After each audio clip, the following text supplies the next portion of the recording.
devrait être bon. Surtout, je vérifie si c'est bien parti sur des lives.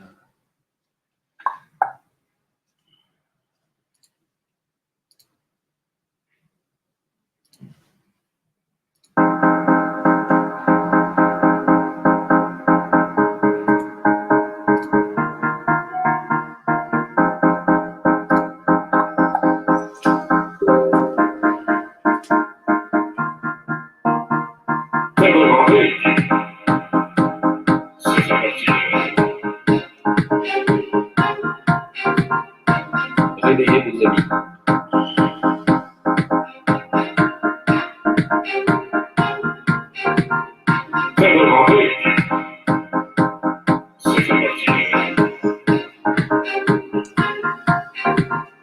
Attendez, c'est pas fini. Vous allez voir qu'il y a du lourd. Réveillez vos amis.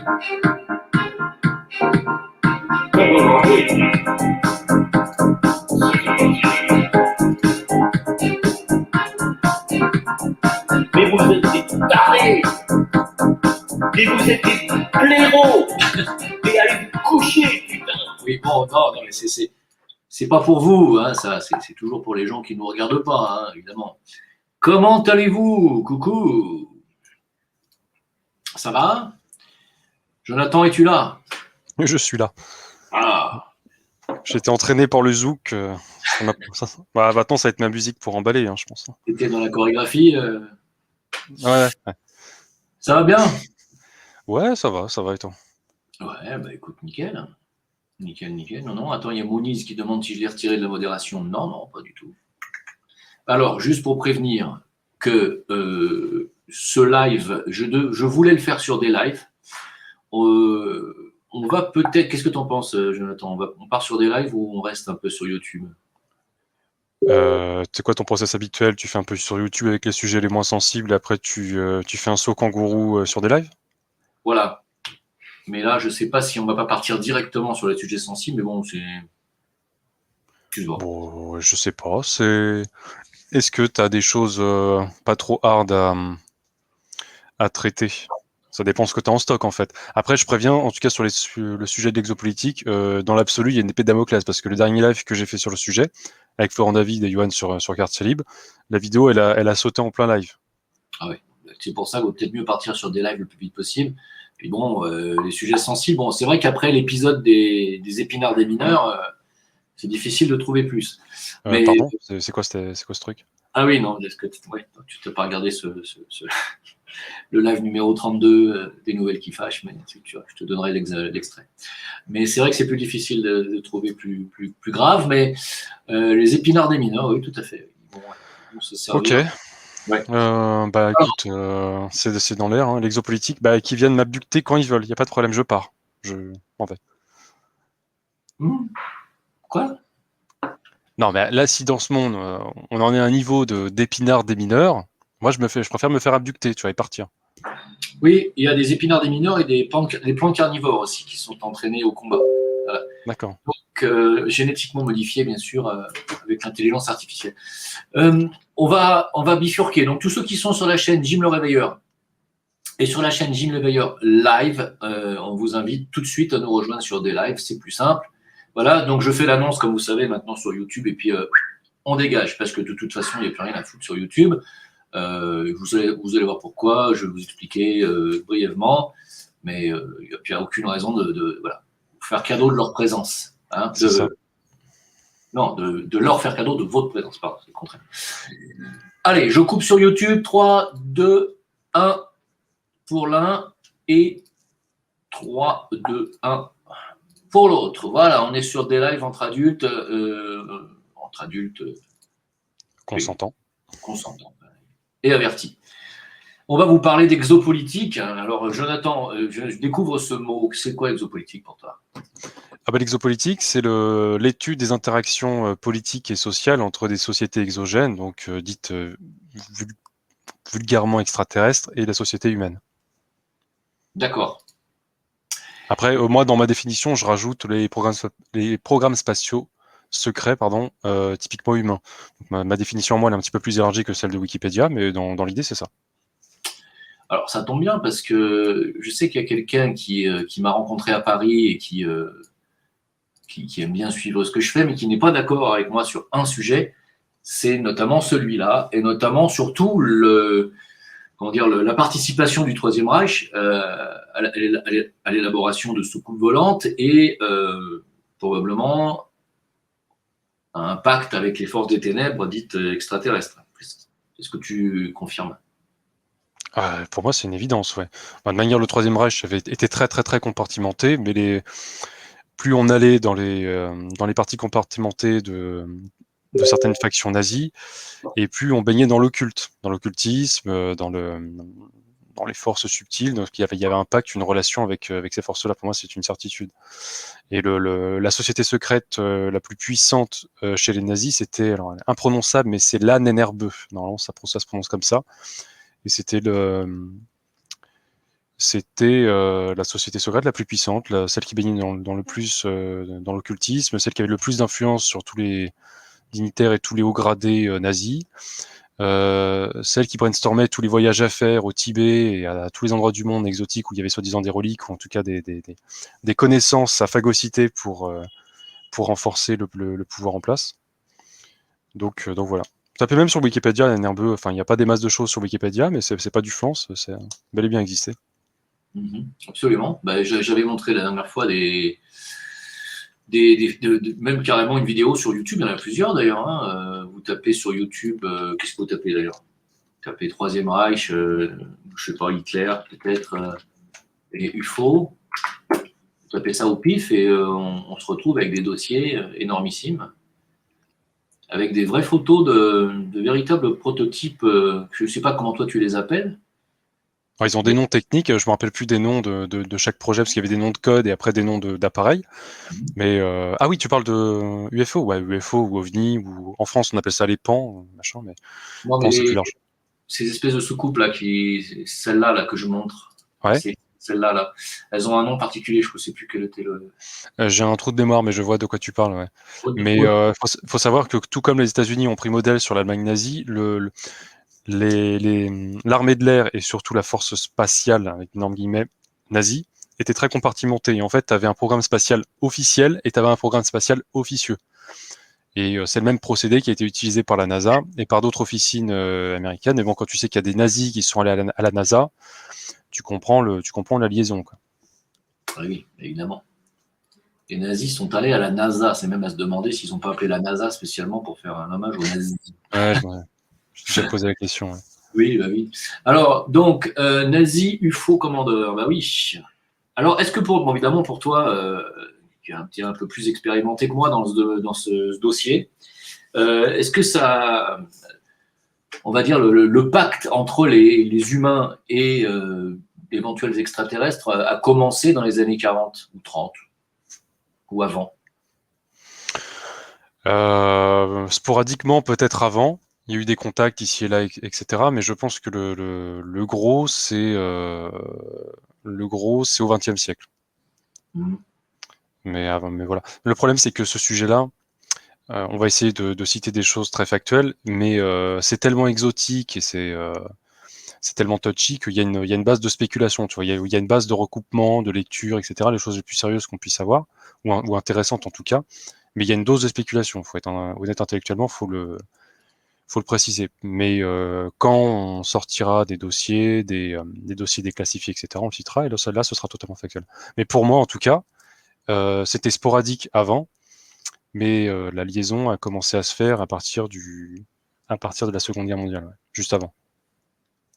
Ouais, donc en fait, avec tous les modèles que je suis en train de montrer, là, c'est des modèles de. Mais ça, c'est des vrais documents. Hein. Ça, là, ce que je suis en train de montrer. C'est des vrais documents nazis. Hein. Donc. Et alors, donc, si on veut retracer un petit peu l'historique, est-ce qu'on peut dire que. Alors, qui étaient ces extraterrestres compactisés avec les nazis là, on voit carrément quand même la taille de la soucoupe, c'est quand même énorme par rapport aux humains qui sont dessus. C'est quand même des grosses bébêtes. Et il y a bien la croix. Oui, bien sûr. Mais en fait, ça a commencé un peu avant, mais il y a vraiment eu une expansion à la Deuxième Guerre mondiale. Mais le premier gros programme spatial secret, même si on a eu un vent avec au niveau de la Prusse, avec des dirigeables. Le premier vrai programme spatial secret, ça a commencé effectivement en Allemagne, mais c'était un petit peu après la Première Guerre mondiale. C'est là où ils ont commencé les projets, etc. Mais il y a eu vraiment où le programme spatial secret officieux a commencé à être totalement viable pendant la Seconde Guerre mondiale. Mais c'est vrai que c'est la raison principale de tous les grands projets et de tous les grands progrès de technologie des années 30. C'était le reflet extérieur, on va dire le dernier cercle d'une poussée d'innovation technologique dans le cercle interne phénoménal pour l'époque. Et tous ces financements, évidemment, tous ces projets avaient besoin de financement, et ça a principalement eu lieu par la confiscation de l'or des individus grâce au Gold Reserve Act de 1934. C'est ce qui a permis de phagocyter une grande partie des richesses de la population de surface. Et alors la société de Tulé, alors? La société de Tulé, ouais, elle a eu une forte influence sur certains nazis. Alors c'est contrasté aussi, la société de Tulé. Il y avait aussi des bons gars qui essayaient de faire des choses, mais essentiellement c'est une officine, enfin pour moi en tout cas, c'est une officine négative. Bien sûr, évidemment. Et tout ça s'accompagne. Alors, je te parlais de la personne qui peut-être m'écoute ce soir, qui m'avait rencontré sur Paris et qui me disait que je disais n'importe quoi sur Hitler, et parce que surtout je disais que dans le Troisième Reich, les forces des ténèbres étaient déchaînées. Bon, moi ça je le sais, je suis pas le seul à le savoir, hein, mais c'est en occultisme, c'est absolument avéré. D'ailleurs, le maître tibétain Jiwalkul, Alice Bailey, l'a toujours dit, hein, les forces des ténèbres sont déchaînées dans le Troisième Reich nazi allemand. Voilà, à l'époque, c'était clair et net, et d'ailleurs, même Bailey s'était opposé à tout ça. Bon, bref. Mais donc, il semblerait en fait que ce type. Alors, à ton avis, c'est qui était en contact avec le Troisième Reich? Quel type d'extraterrestre? Est-ce que c'était déjà des petits gris ou autre chose? Est-ce que tu as des infos là-dessus? Alors des infos, comme je te dis, c'est spéculation, mais des sources que je suis, ils disent que c'est en fait les Dracos, Ouais. et qu'ils avaient des contacts avec les Dracos, qui eux-mêmes ne sont qu'un intermédiaire d'autre chose, de leur hiérarchie supérieure, mais le gros du bloc, c'était les Dracos. Et en fait, ils ont eu plusieurs contacts. C'est-à-dire qu'à un moment, les jésuites les jésuites et les Rothschild qui poussaient à un affrontement de politique à deux jambes, comme appelle Pierre Hillard, c'est la politique à deux jambes. Donc il y avait deux jambes, donc c'est-à-dire le bloc communiste et le bloc du Troisième Reich. Et il fallait faire un affrontement entre ces deux gros blocs et embraser toute l'Europe. Le but, c'était de faire le maximum de dégâts possible et le maximum de souffrance. Et les jésuites donc étaient poussés avec les Rothschild le côté Hitler, et il y a eu une tentative de contre-mesure de certaines forces positives, essentiellement pas que, mais ils étaient en association avec d'autres races, les Pléiadiens, mais ça s'est fait par l'intermédiaire des Pléiadiens, qui ont eu des contacts avec la partie hitlérienne, notamment par l'intermédiaire de la société du Vril, si tu connais, et ils ont essayé en fait d'apporter un deal qui était on vous fournit des technologies avancées, pas en rapport avec l'armement, mais des technologies avancées, et si vous suivez nos directives, c'est-à-dire pas de guerre, aucune extermination d'aucune minorité d'aucune sorte, vous aurez ces technologies. La proposition a été rejetée et ils ont préféré s'allier avec les Dracos. Absolument. C'est absolument ça, en fait.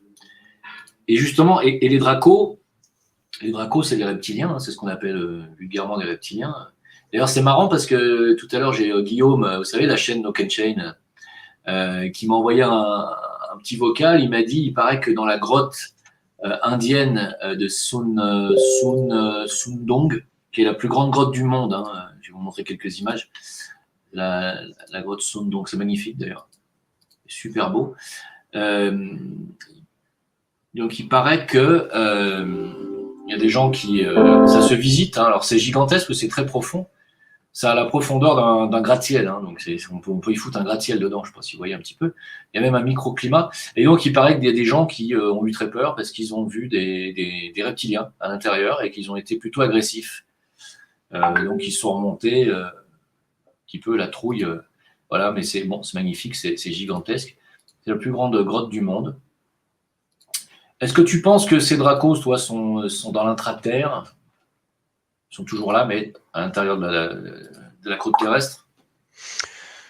Alors, D'après, il y a plusieurs spéculations possibles, etc., et plusieurs, on va dire plusieurs interprétations de ce qui se passe par rapport à cette race en particulier.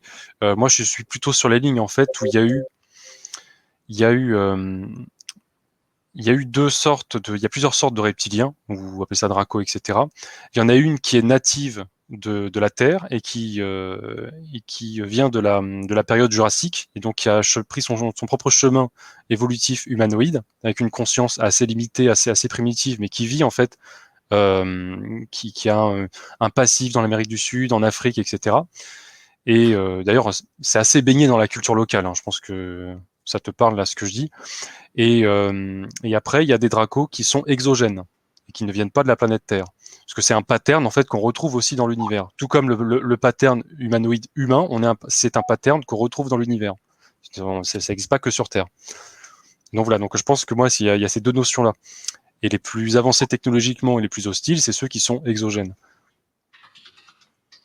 Alors justement, puisque tu parles il y aurait des races hostiles et des races plutôt bienveillantes, on a quand même énormément de tribus humaines qui ont été en contact, notamment les Indiens, les Amérindiens Hopi, Ouais.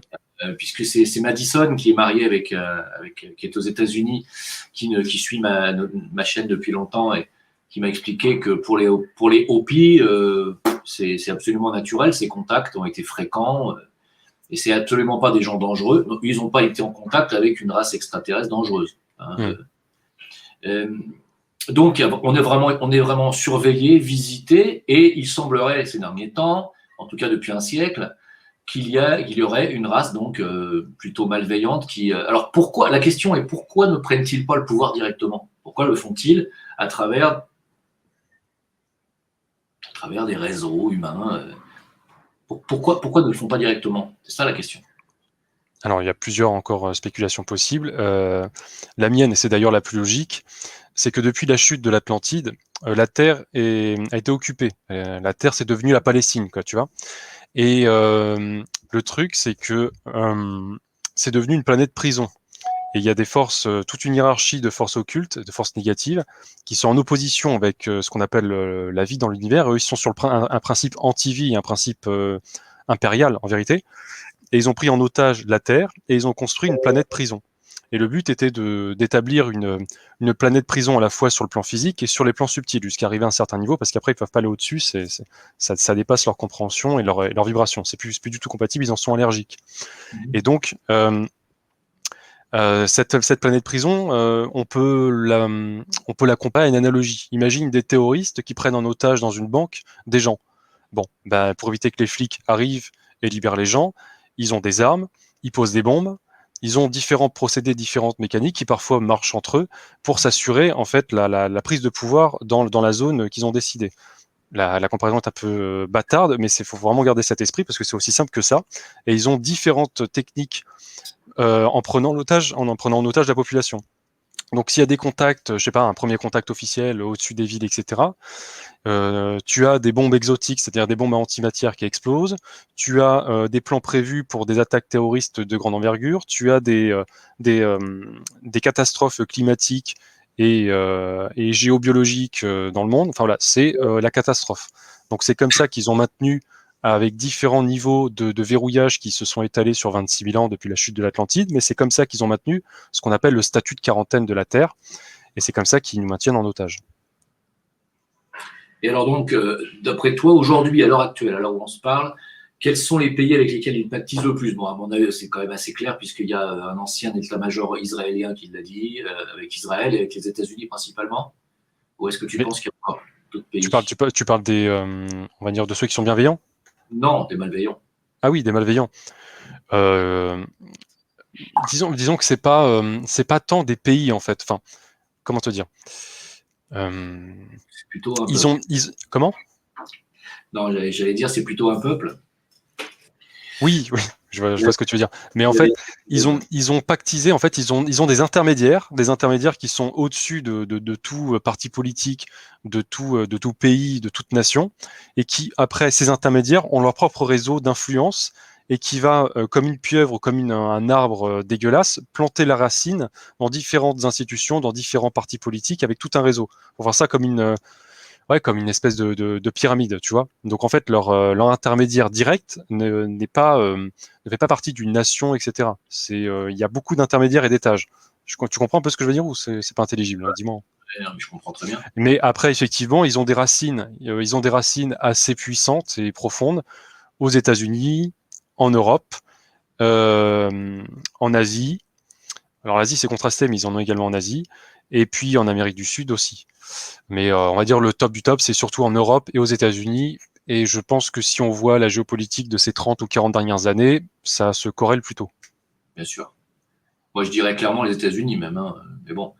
Euh, alors, finalement, cette histoire d'implantation, ça fait quand même un bail qu'on en parle bien avant l'existence des puces RFID. Ce sont les spécialistes des implants et c'est vrai que le dossier abduction que tu as dû connaître et que tu as dû suivre, où des milliers, je crois qu'aux États-Unis, c'est 500 000 Américains qui ont été enlevés, hein. Alors, ils ont été enlevés puis replacés ensuite, mais avec des implants qu'on a fini par trouver dans leur tête, à la base de leur nez, dans leur crâne, etc. Des implants en matière organique. Est-ce qu'ils sont, est-ce que, à ton avis, ils sont à la base, bien entendu, de ce désir de l'état profond de nous mettre cette puce dans la main, dans le corps, pour nous contrôler? Évidemment. Ok, là c'est un sujet un peu complexe parce que c'est pas binaire. En fait, il y a plusieurs raisons. Il y a des vraies abductions pardon, qui se font avec tantôt des implants ou pas, etc. Mais ça arrive effectivement. Il y a des programmes et des partenariats qui ont été établis entre les plus hauts représentants de certains gouvernements et ces dites races qui sont pas bienveillantes. Donc ça, ok, ça existe. Mais la plupart des cas, ce sont des faux souvenirs qui ont été implantés. En fait, ce sont des abductions d'origine humaine et ils emmènent des gens dans des bases souterraines pour des raisons diverses, parce que la personne a une importance et qu'il faut la brider, ou alors qu'ils ont un but sur une zone géographique précise de faire des expériences sur certains types de catégories, certaines tranches d'âge et certains résus sanguins. Et donc, en fait, il y a des programmes, mais typiquement humains, donc, qui raptent ces personnes, qui les implantent, et en fait, il y a une injection de faux souvenirs. Et la personne croit qu'elle était abductée, donc que la raison est exogène, alors que la raison est terrienne. Ouais. Tu crois Et ça, ça? ah oui, oui, et ça, c'est la majorité des cas, en vérité. Mmh. Ouais. Donc, en fait, les deux sont compatibles. Ces deux raisons, ça s'entremêle. Peut-être. Peut-être, peut-être, sûrement, oui, si tu le dis. Moi, je t'écoute, hein. Euh, alors, qu'est-ce qu'on pourrait dire d'autre là sur ce dossier là, on voit des petits gris. J'ai montré des photos des images de petits gris, hein. Les petits gris aussi sont reptoïdes, hein. Disons que j'ai pas pris le café avec, donc je m'éviterai de les Ben, cataloguer, mais à mon avis, on est plutôt, vu on est sur quelque chose qui sert d'intermédiaire et qui est assez soumis en vérité et qui suit les ordres, je pense que ça a été hybridé, hein, ça doit être hybridé avec quelque chose d'autre et qui ne ressemblent plus à ce qui ressemblait il y a fort longtemps. alors c'est bête parce que Thierry Jamin, ben, il ne donne plus signe de vie parce qu'il devait venir, mais qu'est-ce que tu penses de cette histoire de momies de Nazca qui sont datées au carbone 14 et qui sont datées à plus de 1500 ans, avec une vraie peau de reptile, trois doigts de pied, des œufs à l'intérieur du corps. Tout ça, c'est officiel, hein. C'est absolument officiel, hein. Donc aujourd'hui, plus personne n'en parle, mais c'est absolument officialisé scientifiquement. Voilà. Donc il y en a des petits qui mesurent moins de 40 cm et il y en a des grands qui mesurent notre taille, à peu près. Et ils ont une peau de reptile, hein, clairement. Voilà. Donc, je veux dire, moi, ça me paraît quand même assez clair. C'est la preuve qu'ils étaient là, qu'ils étaient là il y a 1500, il y a 2000 ans. Est-ce qu'en plus, on les a trouvés sur le plateau de Nazca? Pour ceux qui ne connaissent pas, c'est quand même un endroit ça ressemble quand même à un aéroport. Et donc, je vais montrer des photos tout de suite. Qu'est-ce que tu en penses? Bah, de cette histoire-là, ouais, je l'ai suivi à l'époque. Après, il aurait fallu que cette histoire prenne plus d'ampleur et que ce soit étudié, tous les résultats soient refaits par des labos indépendants, tu vois, et plusieurs labos dans le monde, dans plusieurs pays. Ça a été fait. Bah, non, ça a été assez limité, je crois. Enfin, moi, j'ai pas suivi depuis un an et demi, hein. Il y a un an et demi, j'ai totalement lâché l'affaire, mais Mais justement, moi, j'ai suivi récemment là, et ça a été refait. Ah ouais. Ça a été confirmé. Donc voilà, ça c'est le plateau de Nazca, donc juste à côté de là où on a trouvé les momies reptoïdes. Alors évidemment, c'est énorme, hein, le plateau de Nazca. Hein. C'est plusieurs dizaines de kilomètres, hein, voire plusieurs centaines de kilomètres. Donc c'est énorme. Hein. Et donc ça, c'est. Bah, je veux dire, pour n'importe quel enfant de 5 ans qui regarde ça, je pense qu'il va en tirer tout de suite une conclusion, surtout celle-là de photo. Est-ce qu'il se serait allé emmerder à faire un truc aussi rectiligne dans le désert il y a 2000 ans? Il y a quand même des photos qui sont parlantes. Hein, je veux dire, c'est quand même hallucinant, non? Voilà. Ouais, c'est très impressionnant. Ah ouais, non, mais c'est vraiment impressionnant. Et surtout, ça n'est visible que du ciel. C'est-à-dire qu'on ne peut pas le voir depuis la Terre, depuis le sol. On ne peut pas voir depuis le sol. On ne peut voir ça que du ciel. Et ça date de 2000 ans. Hein, c'est vraiment un aéroport. C'est quand même clair. Regardez ça. Ça, c'est des dessins qui ont été faits il y a 2000 ans. Et qui ne sont visibles que du ciel. Alors on dirait des symboles. Zut. C'est des, est-ce que ce sont des symboles pour, je ne sais pas, des indications d'atterrissage? Mais je ne sais pas si vous voyez ça, mais c'est dingue. Quoi. Alors, on dirait qu'ils ont rasé la montagne pour que ça soit bien plat. Enfin, c'est hallucinant. Quoi. Donc, ils ont trouvé ces fameuses momies de Nazca justement dans cette région. Moi, je trouve que ça fait beaucoup de hasard. Et ça, en plus, elles sont datées à cette période, c'est-à-dire à la période d'il y a 2000 ans, de l'époque justement de cette plaine de Nazca. Je vais brièvement vous montrer quelques photos des momies de Nazca, mais c'est pas pour t'emmener dans ce débat, mais quand même, c'est comme moi pour moi, c'est quand même la plus grande révélation du siècle. Hein. Voilà. Je pense que c'est le truc le plus important archéologiquement qu'on ait trouvé récemment. Je parle du 21e siècle. Vous voyez, les doigts, tout ça, c'est tout à fait authentifié. Hein. Donc, les yeux, les œufs, ça ressemble quand même pas mal à des petits gris, tout ça. Je ne sais pas ce que vous en pensez. Voilà. Et donc, il donne plus signe de vie, il ne veut plus venir chez toi? Je ne sais pas, non, il a dit ok, je reviens vers vous, puis il n'est pas revenu pour le moment. Alors, je ne sais pas ce qu'il fait, peut-être qu'il est occupé, peut-être qu'il a été kidnappé, j'en sais rien. Mais en tout cas, à Nazca, voilà. Il y a aussi les crânes allongés qui sont visibles au musée de Nazca. Parce que quand par exemple, tu vois cette photo, qui est une photo d'une des momies soi-disant extraterrestres, tu vois le crâne, tu vois la forme du crâne allongé, et vous avez les vrais. Alors, les crânes qui sont véridiques, qui sont visibles, voilà, ça, ce crâne allongé, qui est absolument visible au musée de Nazca, hein, et de Cusco d'ailleurs. Il y en a même qui osent vous dire que c'est des crânes humains, qu'on leur allongeait le crâne, tu sais, en leur tirant dessus. Enfin, alors, évidemment, quand tu vois ça, tu te poses la question, mais c'est là qu'on voit qu'il y a une hybridation, à mon avis, entre des humains et une race extraterrestre. Pour moi, c'est quand même assez évident. Hein. Je veux dire, celui qui ne veut pas le voir, bon, bah, il fait comme il veut. Mais pour moi, c'est quand même clair. Hein. Alors, donc, l'ingérence, aujourd'hui, quel est leur but, à ton avis? Le but de qui? Des mauvais. Ouais, comme je t'ai dit, hein, c'est d'établir une quarantaine absolue qui servira de noyau à agrandir un empire. Voilà. C'est en fait, bon, ça peut sembler caricatural, mais il y a une bonne partie.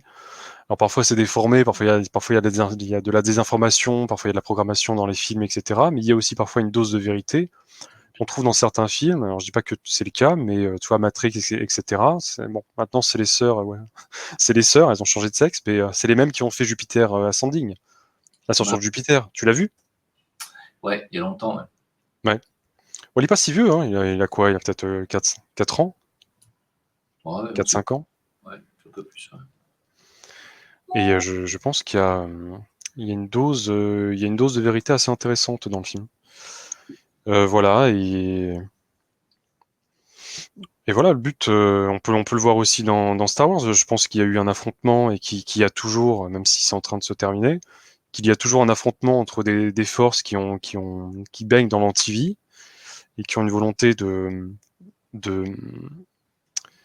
corruption de l'univers, et d'autres qui baignent dans l'abondance, dans la lumière, dans la vie, appelle ça comme tu veux, on s'en fout, mais qui sont alignés sur le plan divin, tu vois. Il y en a d'autres qui sont en totale opposition. et qu'on les retrouve ici avec tous leurs symboles, qui sont généralement, la très très grande majorité du temps, pas du tout des symboles qu'ils ont inventés. Ils ne font que prendre quelque chose qui existe déjà, quelque chose qui est lumineux, et ils ne font que le salir et ou l'inverser, mais l'inverser littéralement. Et en ce moment, il y a une recrudescence d'apparitions d'ovnis. Je ne sais pas si tu as remarqué, mais je pense que oui. Oui, c'est vrai. Tantôt d'origine humaine, tantôt Oui, alors, tantôt pas d'origine humaine, en tout cas, j'ai l'impression. Mais il y a encore 2 jours, on a vu un TR-3B planer au-dessus d'une ville. exactement. Bah, surtout aux États-Unis et c'est en Amérique centrale, c'est ça? Je ne me rappelle plus où c'est. Bolivie, non. Pas Bolivie. Amérique du Sud, mais je ne sais plus quel pays. Mais j'ai vu la news.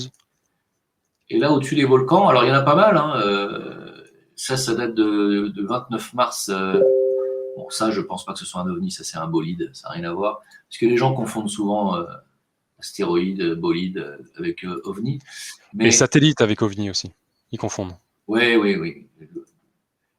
Mais c'est vrai que, qu'est-ce que tu penses de la théorie? Il y a un astrophysicien qui a dit que le Soleil était une porte de passage d'un plan à l'autre pour les extraterrestres qui ont une bonne technologie. Et dans Ouais, absolument, ouais, ça me parle. Ouais, ça te parle? Ouais, absolument, je suis sur cette ligne. Pour moi, c'est un vortex en vérité, et que à l'intérieur du Soleil, il y a une entrée. Alors, je ne sais pas si on peut appeler ça une entrée de trou de verre ou de je ne sais quoi, mais en tout cas, il y a un passage qui mène ailleurs. Et ce qu'on appelle, en utilisant, le Soleil utilise ce qu'on appelle la toile cosmique. C'est des routes cosmiques, c'est des autoroutes. On va vulgariser, mais des autoroutes énergétiques dans l'univers, et qui permettent des liaisons entre tous les soleils de l'univers. D'accord. Donc là, il y a un mec qui a pris une photo du Soleil, qui a vu un truc jaillir. Alors, vous allez me dire, c'est une protubérance solaire, ça n'a rien d'extraordinaire. Et voilà, sauf que effectivement, on voit un truc de matière, un cercle de matière sortir du Soleil, voilà, et qui sort de là, en fait. Et ensuite, bon, en fait, et c'est vrai qu'il y a énormément de photos, de photographies d'objets, solides à l'approche et aux alentours du Soleil. C'est vrai qu'il y en a énormément. C'est absolument hallucinant. D'ailleurs, on n'a pas donné de suite à ça. Tu te rappelles la dernière fois, je ne sais plus si T'as c'était. vu le. Hein, Vas-y, je ne vas-y. sais pas si tu étais avec moi la dernière fois, mais tu te rappelles, ils avaient bloqué tous les. Comment ça s'appelle? Les observatoires du monde au même moment. Oui. Oui, On avait parlé. ouais, il n'y a pas eu de suite à cette histoire. Il n'y a pas eu de suite, non. Non. Pourtant, les observations étaient assez folles de ce qui se passait proche du Soleil. Mais non, il n'y a pas eu de suite, non. Alors, contrario à ces forces diaboliques, qu'on peut les appeler diaboliques, hein, je suppose que la naissance du diable vient probablement de ses apparitions aux premiers humains, il y a des forces positives, bien sûr. Attends, j'essaie de te retrouver, excuse-moi de te couper. En bonne qualité, tu sais, l'OVNI, en fait, qui est en train de recharger son fuel, je caricature, mais qui est en train de recharger son fuel au Ouais, Soleil. ouais, ouais, ouais. Je sais pas si tu l'as vu, Si, celle-là. Tu te bien rappelles? sûr. Ah, elle a été folle, cette séquence. Ouais, c'était hallucinant. Incroyable. Ouais, vas-y, tu disais? Je sais plus, je disais, il y a aussi, Ouais, donc des forces positives. bah oui, il y a aussi des forces positives. Mhm. Et ces forces positives, est-ce que tu t'y connais un petit peu en dossier humide? Pas beaucoup. J'ai un peu lu sur le sujet, etc.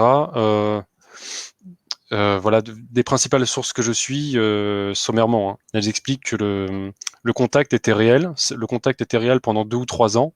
Le contact s'est coupé, et un programme de la CIA géré par les jésuites ont immédiatement repris le relais pour continuer, enfin, parasiter ce contact, ce faussement contact par la suite donc, et commencer à distiller de la désinformation donc par des faux contacts. D'accord. Mais le début est sincère. Je ne vais pas dire est-ce que c'est 1 an, 2 ans, 3 ans. D'après ce que j'ai compris, c'était 2, 3 ans.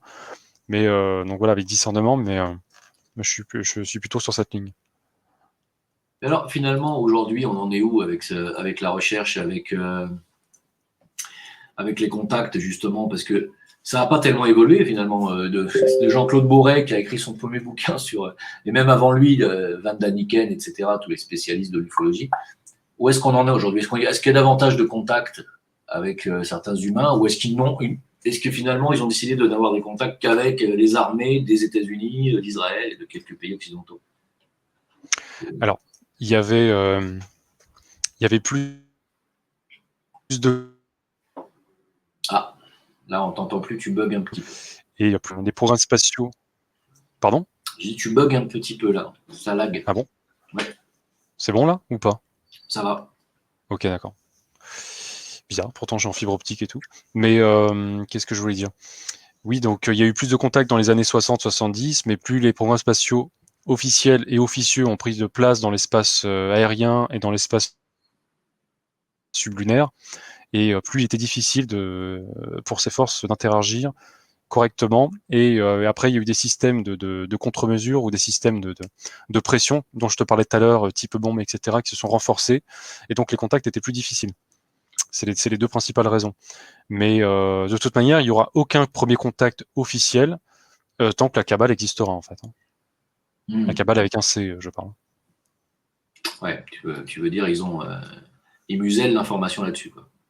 Ils musellent l'information, et surtout, ils ne pourront pas faire des contacts massifs, sinon il y aura des contre-mesures, et ils s'en prendront à nous, en fait. Ouais. Par contre, il y a deux petites vidéos que je voulais te montrer. Alors, celle de l'OVNI qui est sur le soleil, je l'ai. Non, c'est pas celle-là. C'est une autre. Ouais, je la montre quand même, parce que c'est quand même beau. Ah oui, vas-y. Je vais la mettre en grand écran, regarde. Hop, et hop. Alors, c'est en bas à gauche, hein, pour ceux qui ne connaissent pas. Ici, là. Pof. Alors, de près, on ne voit pas bien, mais on voit une masse noire ovoïde qui semble faire le plein, en fait, et qui se détache ensuite et qui s'en va.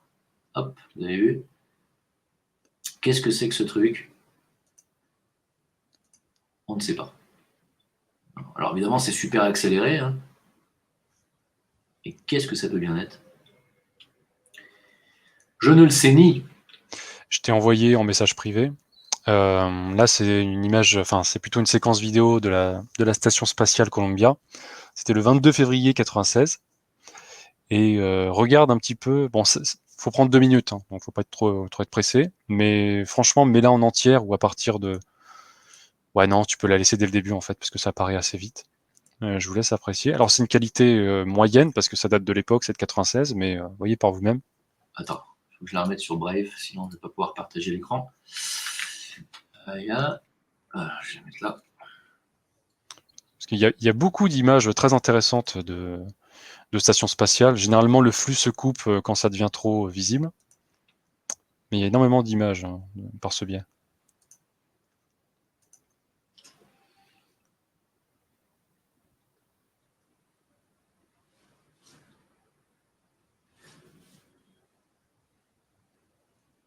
Oui, mais ça, est-ce que c'est pas des grandes poussières qui deviennent d'un coup visibles parce que le soleil passe dans l'objectif? Ah non, pas du tout, non. T'as vu la taille des trucs? Ouais, mais ils ont quand même une. Moi, je suis assez perplexe là-dessus parce qu'ils ont une direction qui est rectiligne, qui va dans le même sens. Alors, tu parles de quoi? Tu parles du truc lumineux qui est au milieu? Ah non, je te parle de toute la masse. Là, tu vois pas. Si, mais je te dis, ça prouve rien. Parce que les trajectoires rectilignes. Là, tu vois, t'en as un qui passe un peu vers le haut, etc. Oui, je l'ai vu passer en hauteur, lui. Il y a un projet d'aller dans la même direction, mais tous ne sont pas aux ordres. C'est filmé d'où? Est-ce que c'est filmé de l'espace? Est-ce que c'est filmé de la... C'est l'espace, c'est la station spatiale Columbia. Ben, récemment, il y a eu un OVNI qui a été filmé par la station internationale. USS International. Enfin, comment on dit il a filmé un OVNI en direct. Récemment, là. Je l'ai eu le truc, mais je ne l'ai pas gardé. De toute façon, on va avoir les dossiers déclassifiés du Pentagone bientôt. Je crois que c'est pour juillet, un truc comme ça, ou pour juin, je ne sais plus. Ouais, faut suivre ça avec intérêt. Après, il y a beaucoup de promesses qui ont été faites comme ça dans différents pays. Enfin, juste pour parler des États-Unis, il y a beaucoup de promesses qui ont été faites comme ça pendant ces dernières années, au moins pendant 10 ans, que ce soit sous l'ère sous l'ère Bush, Obama et Trump, il y a eu les mêmes promesses. Et il y a eu soit rien, soit de la broutille qui servait d'écran de fumée.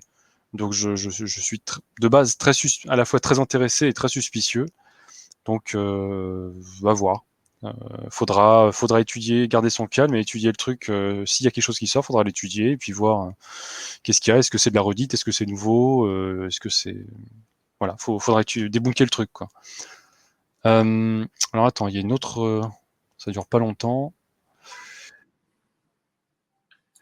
Est-ce que tu connais l'incident, enfin les ovnis? Alors là, par contre, c'était d'origine humaine. Hein. C'était d'origine humaine, mais les ovnis qui ont survolé le Capitole de Washington DC en 1952.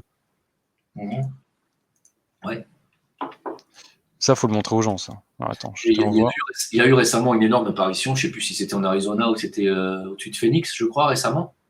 Un truc énorme. Non, les Lumières de Phoenix, c'est en 96 ou 98. Non, mais là, il y a 2 semaines, 3 semaines. Ah, je suis pas au courant. Phoenix, je suis pas au courant. Il y a 2 semaines, je suis pas au courant. Je ne sais pas si c'est Phoenix, ça, je sais. Ah, chaque fois que j'ouvre une page, il me met là-dessus. UFO, USA, je ne sais plus où c'était. Je n'arrive pas à retrouver l'info parce qu'évidemment, YouTube fait un blackout là-dessus. D'ailleurs, je voulais vous montrer pourquoi ils font un blackout là-dessus, juste pour vous dire que la PDG de YouTube explique au sommet du Forum économique mondial, comme par hasard, comment la plateforme a intensifié ses efforts de censure. Hein. Voilà pourquoi il ne faut pas rester sur YouTube. Alors évidemment, là, je suis obligé de m'en servir parce que c'est quand même une base de données énorme, vidéo énorme. Mais c'est vrai que si les gens pouvaient commencer à plus poster leurs vidéos là-dessus et aller ailleurs, ça serait quand même vachement mieux. Parce qu'on n'a plus accès aux mêmes infos qu'avant. Hein. C'est quand même chiant. Voilà. Donc, au final. Je t'ai envoyé la vidéo, je ne sais pas si tu peux la diffuser. Ouais. Elle est assez courte. Merci. Tu me l'as envoyé où? Privé sur StreamYard.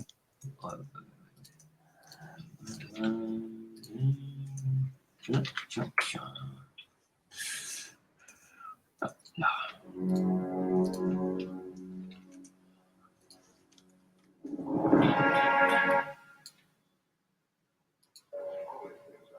Ah ouais, ça date pas d'aujourd'hui. 1952. Ça a commencé. Oui, voilà, c'est la flotte qui était passée au-dessus de... Ouais, c'est ça. Ouais. Alors, il y en a beaucoup qui croient pas, hein. Il y en a beaucoup qui pensent que c'est un film, que c'est un hoax, etc. Ah non, c'était dans les médias, etc. Non, ça alors là. Non, mais aujourd'hui, il y en a beaucoup qui croient pas. Oui, je sais bien, je parle de ça.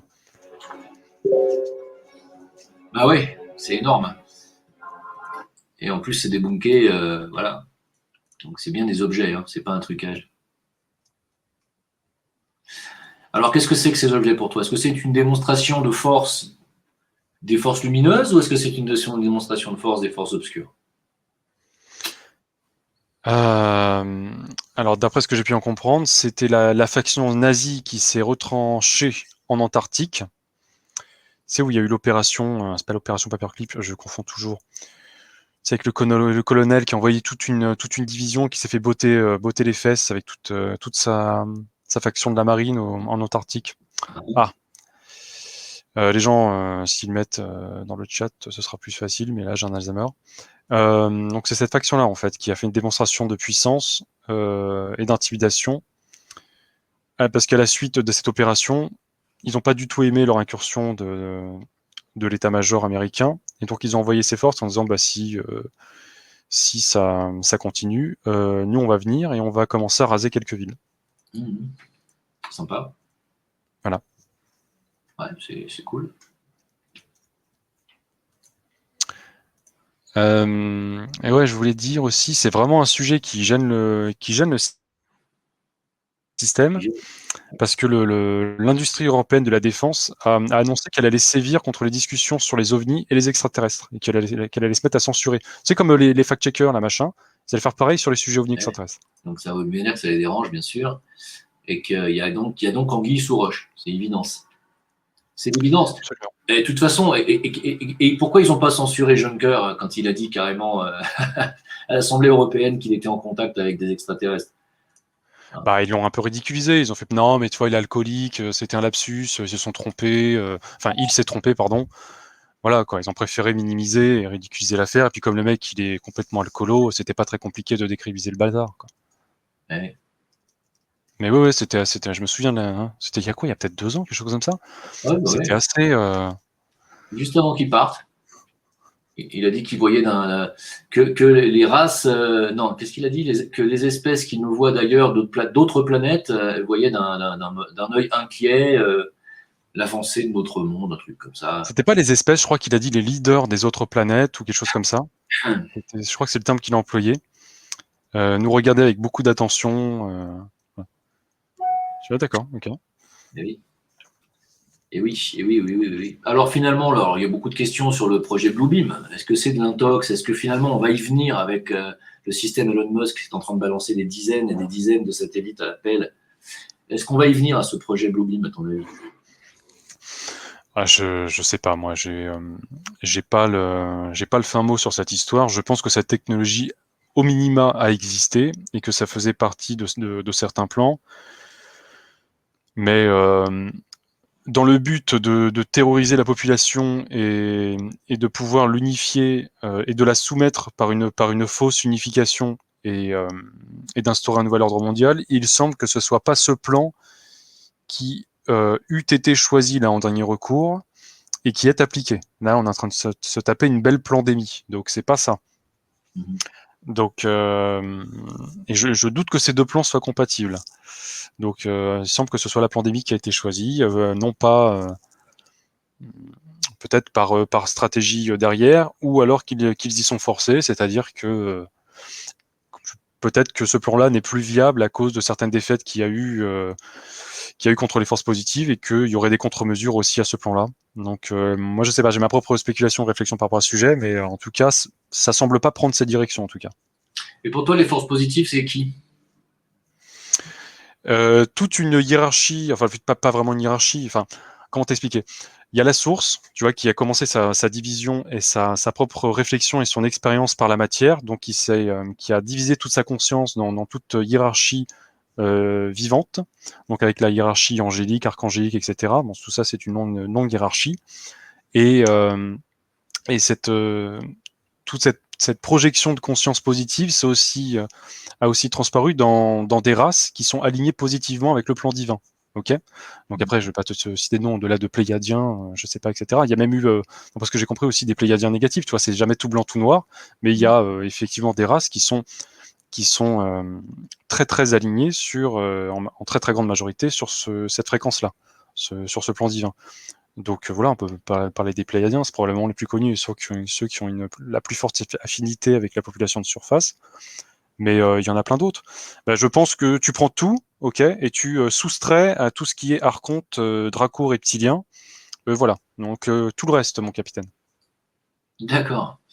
Ouais, d'accord. Puis il y a aussi ceux qui viennent d'une autre dimension et qui viennent nous aider avec avec leur corps de lumière aussi, les Merkabah. Oui, mais en vérité, le terme extraterrestre, il est galvaudé parce que pour moi, extraterrestre, c'est-à-dire ce sont des êtres humains qui n'ont un niveau de conscience d'existence que sur le plan physique. Voilà. Et après, il y a ce qu'on appelle les êtres extradimensionnels. C'est d'ailleurs ce qu'on trouve dans certains documents déclassifiés de la CIA. Ils se réfèrent à ces êtres en tant qu'êtres extradimensionnels, pas êtres extraterrestres. Mhm. Et donc, parfois, on utilise le terme extraterrestre pour des êtres qui sont extradimensionnels, donc, mais des êtres angéliques qui peuvent prendre plusieurs formes, etc. Et voilà. Mais après, tu vois, il y a des extraterrestres qui ont eu un chemin d'évolution et de fréquence vibratoire qui font qu'ils n'existent plus sur le plan physique.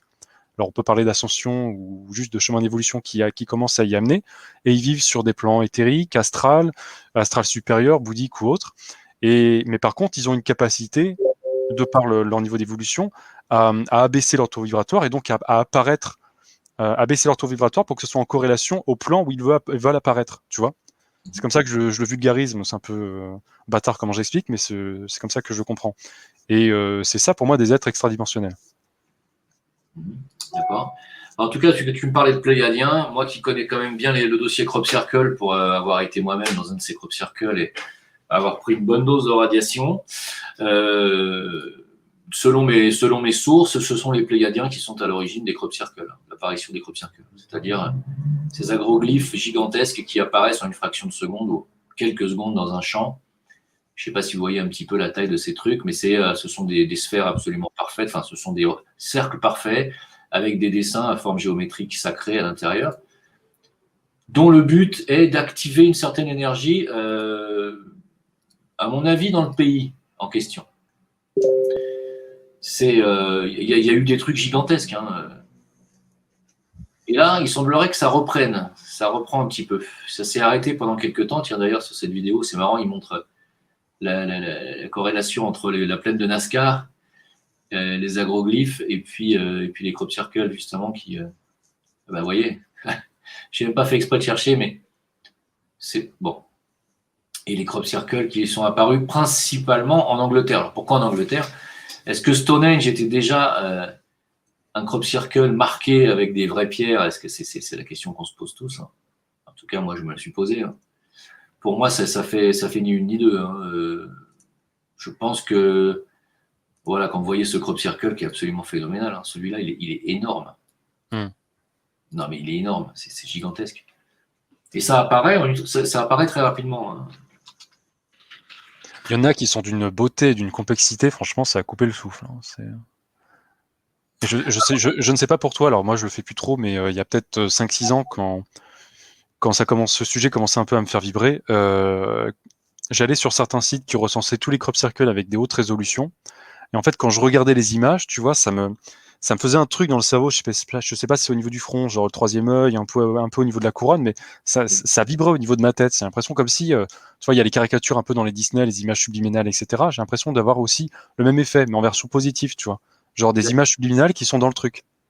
C'est exactement ça, en fait. Bah, à l'époque, hein, le message que j'avais reçu, c'est que selon certains dessins, c'était fait pour nous réactiver justement les codons de notre ADN. Et je rappelle que sur 64 codons dans notre ADN, on n'en a que 2 qui sont actifs. Je le rappelle. Et que ça a été une modification génétique qui a été voulue. Hein. Alors, par qui ? La question, elle est là. Hein. Si vous lisez Anton Parks, elle a été voulue par les Dracos. Si vous lisez d'autres auteurs, elle a été voulue par les extraterrestres de la Lyre, etc., etc. Donc, on ne sait pas qui c'est qui nous a modifié génétiquement en réalité. Peut-être plusieurs personnes. Peut-être des personnes bien intentionnées, puis mal intentionnées, puis allez savoir. Mais une chose est certaine, c'est que nous avons 64 codons dans notre ADN et que nous n'en avons que 2 qui sont actuellement activés. Ça, c'est une réalité. En fait, il y en a qui essaient de... Il y a un affrontement sur plein de secteurs, plein de niveaux, mais il y a aussi un affrontement par notre génétique. Parce qu'il y en a qui essaient d'influencer et de modifier notre ADN et notre génétique pour nous rendre plus serviles et nous couper notre connexion avec notre soi supérieur et voilà. Et il y en a d'autres qui essaient au contraire d'activer notre ADN pour faire l'inverse. Alors, d'ailleurs, tiens, merci de le dire, parce qu'il y a beaucoup de gens qui sont inquiets par rapport au dire de certains, dont Rudolf Steiner, qui disait que dans le futur, il faudrait des vaccins dont les substances couperaient tout contact avec l'âme, etc.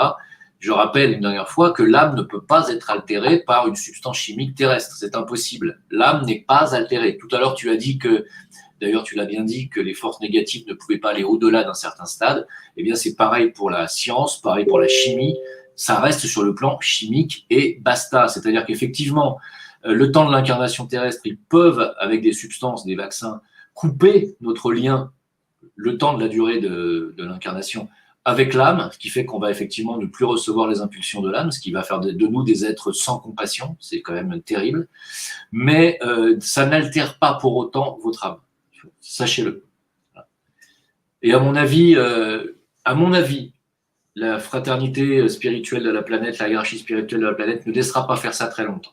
Je vous le dis honnêtement. Je ne crois pas du tout qu'ils vont laisser faire ça très longtemps.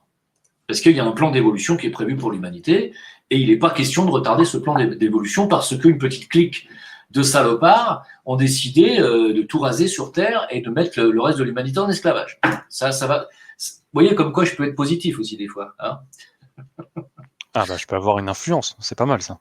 Non, mais non, non, mais je suis positif sur le long terme, mais je ne le suis pas sur le court terme, c'est Oui, différent. oui, non mais pareil, on a déjà discuté plein de fois, mais c'est pareil. Je sais que à court terme, tant que cette cabale sera présente, ça va être de plus en plus désagréable jusqu'à, à mon sens, il y aura un brutal mieux.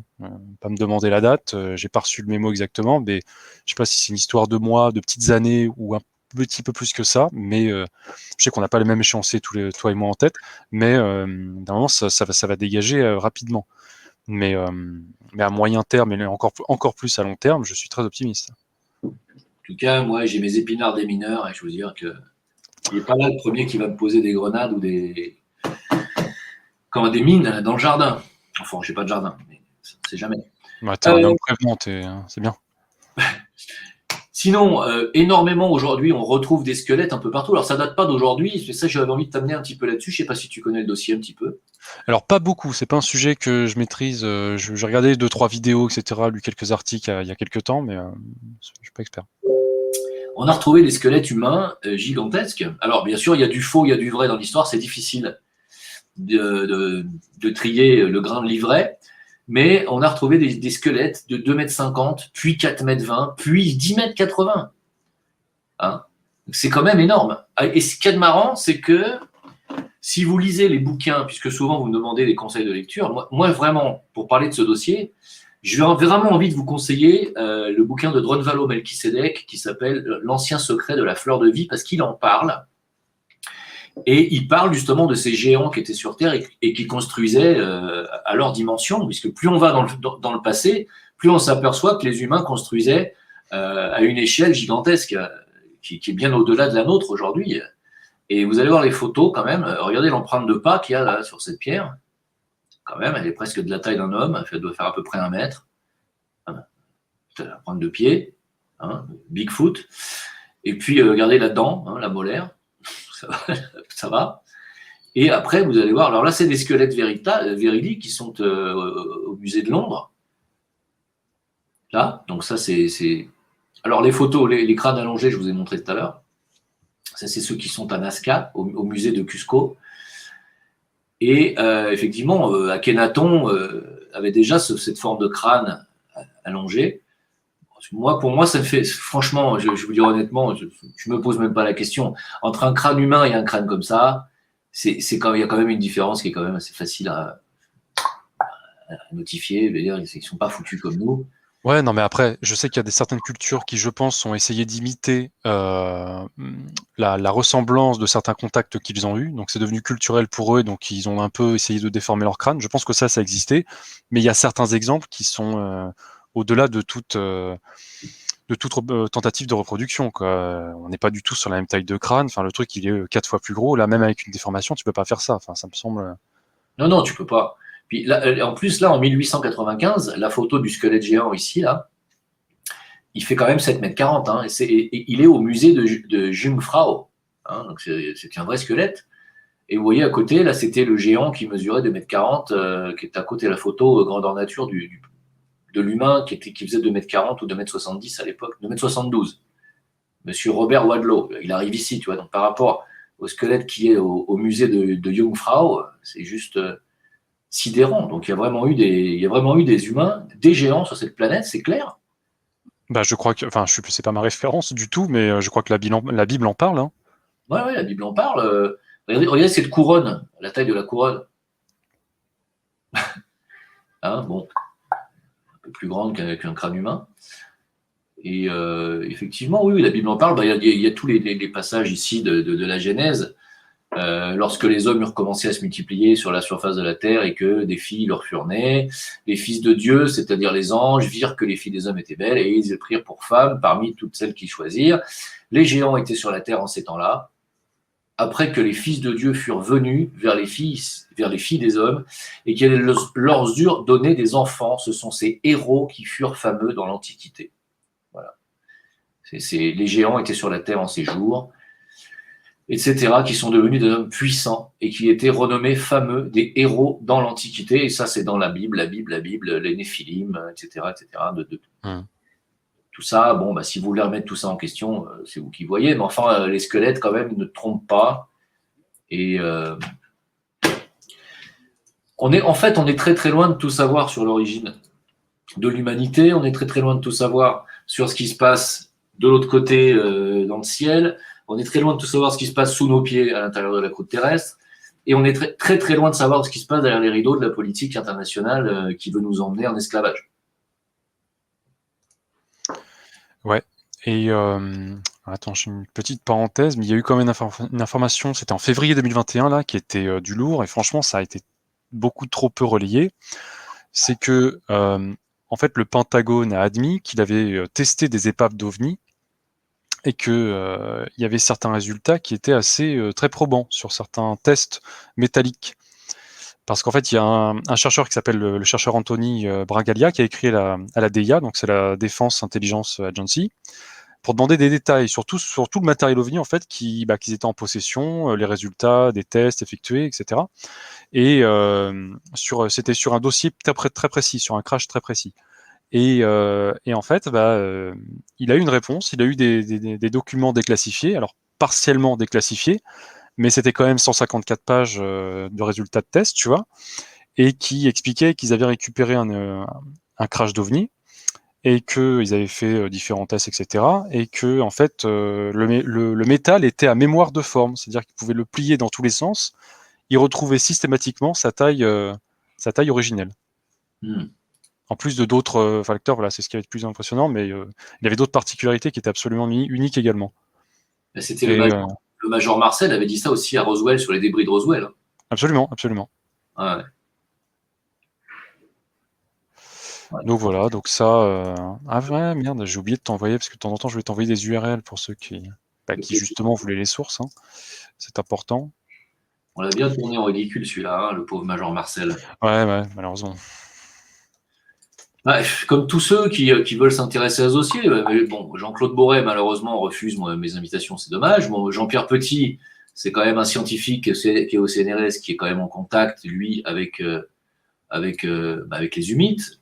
D'ailleurs, les humites, entre parenthèses, qui avaient donné des dates limites pour l'écroulement systémique économique et qui avaient donné la date probable du 16 avril 2021, donc on s'en approche dangereusement, en disant que ce crack aurait lieu à 90% dans l'année 2021 et à 100% dans l'année 2022. Donc, si c'est pas pour cette année, préparez-vous parce que c'est pour l'année prochaine. De toute façon. Non, je ne suis pas expert, mais il y a aussi une prophétie Qatar apparemment pour l'été 2021. Ouais. Ah voilà, ouais. J'ai retrouvé les. Oui, il y a une prophétie, je t'écoute, vas-y.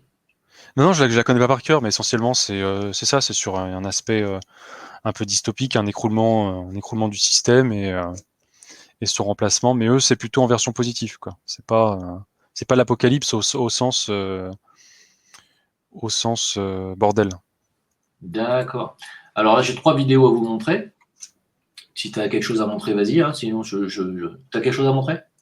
Je t'ai envoyé une petite URL, c'est pour le partager dans le chat. Sinon, qu'est-ce que j'avais alors ça, c'était en octobre 2019. Il y avait la marine en fait qui avait déposé des brevets à fusion nucléaire compacte et des engins hybrides spatiaux marins. Voilà, rien que ça, tranquillou. Le Pentagone admet qu'il a testé des épaves d'OVNI et que les résultats pourraient changer nos vies pour toujours. Ouais. Eh oui. Tac. Qu'est-ce que j'ai d'autre? Bon, j'ai le brevet officiel qui est trouvable d'ailleurs sur un patent de Google du TR3B. Ça, c'est sur ton site Exoportail. Hein. Ouais, tout ce que je t'envoie. Avec dossier officiel. Voilà.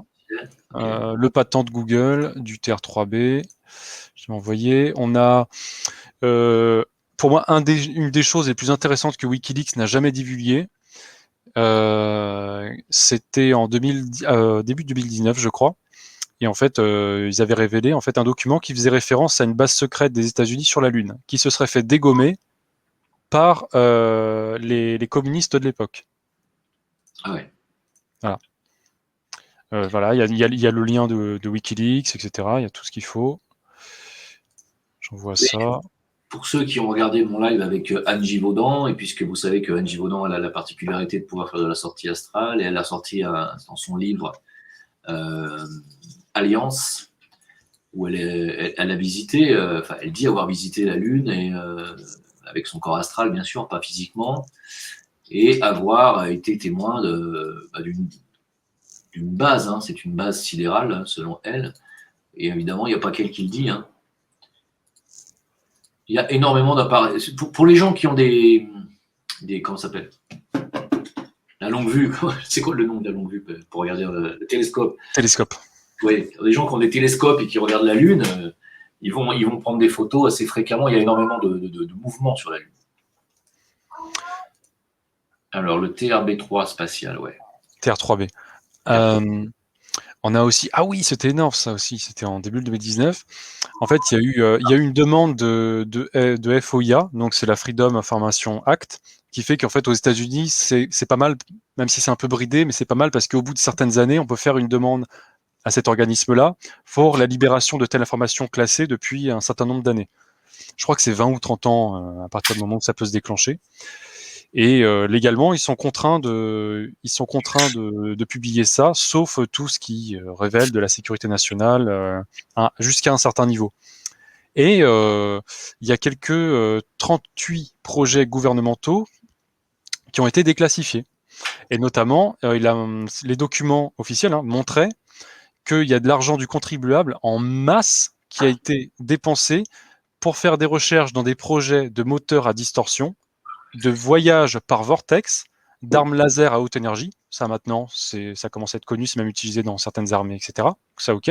Mais à l'époque, c'était complètement, c'était Star Wars à l'époque, et des boucliers d'invisibilité. D'accord. Voilà. Donc je t'envoie. Pareil, ça c'est l'URL. Tac. D'invisibilité. Ouais, enfin, quand même, le document de Wikileaks qui révèle la base secrète des États-Unis sur la Lune, c'est quand même énorme. Hein. Ah non, mais c'est du lourd. Pour moi, il y a d'autres trucs très intéressants, mais c'est le meilleur truc qui a jamais été divulgué par Wikileaks. Et c'est pour ça que je pense qu'on n'est pas très très loin d'une révélation importante quand même sur ce dossier. Hein. Et franchement, je pense qu'on va pas tarder à savoir beaucoup de choses. Attends, avant que je diffuse, je disais tout à l'heure la station internationale qui avait filmé un objet sphérique et qui est apparu et qui a redisparu ensuite derrière. Voilà, c'était ça. Vous allez voir.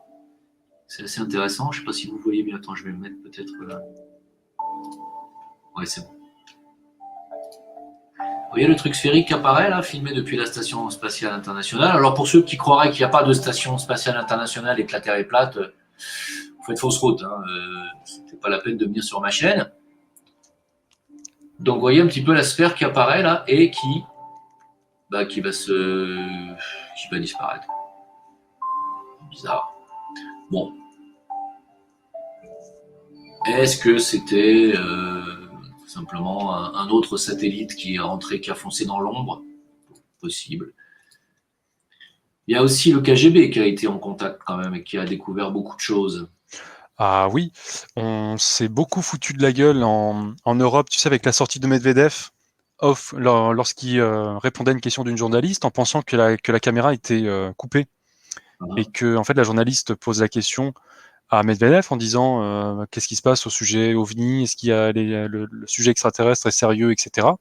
Et il a dit je ne peux pas tout vous dire, mais je vais vous répondre simplement que le président il reçoit tous les jours ou toutes les semaines, c'était un des deux, mais très régulièrement une valise contenant des informations sur ce sujet, et notamment une valise avec des informations, des papiers lui expliquant tel extraterrestre est à telle position sur la surface de la planète parmi la population pour être au courant des déplacements en temps réel pratiquement de ces individus entre guillemets.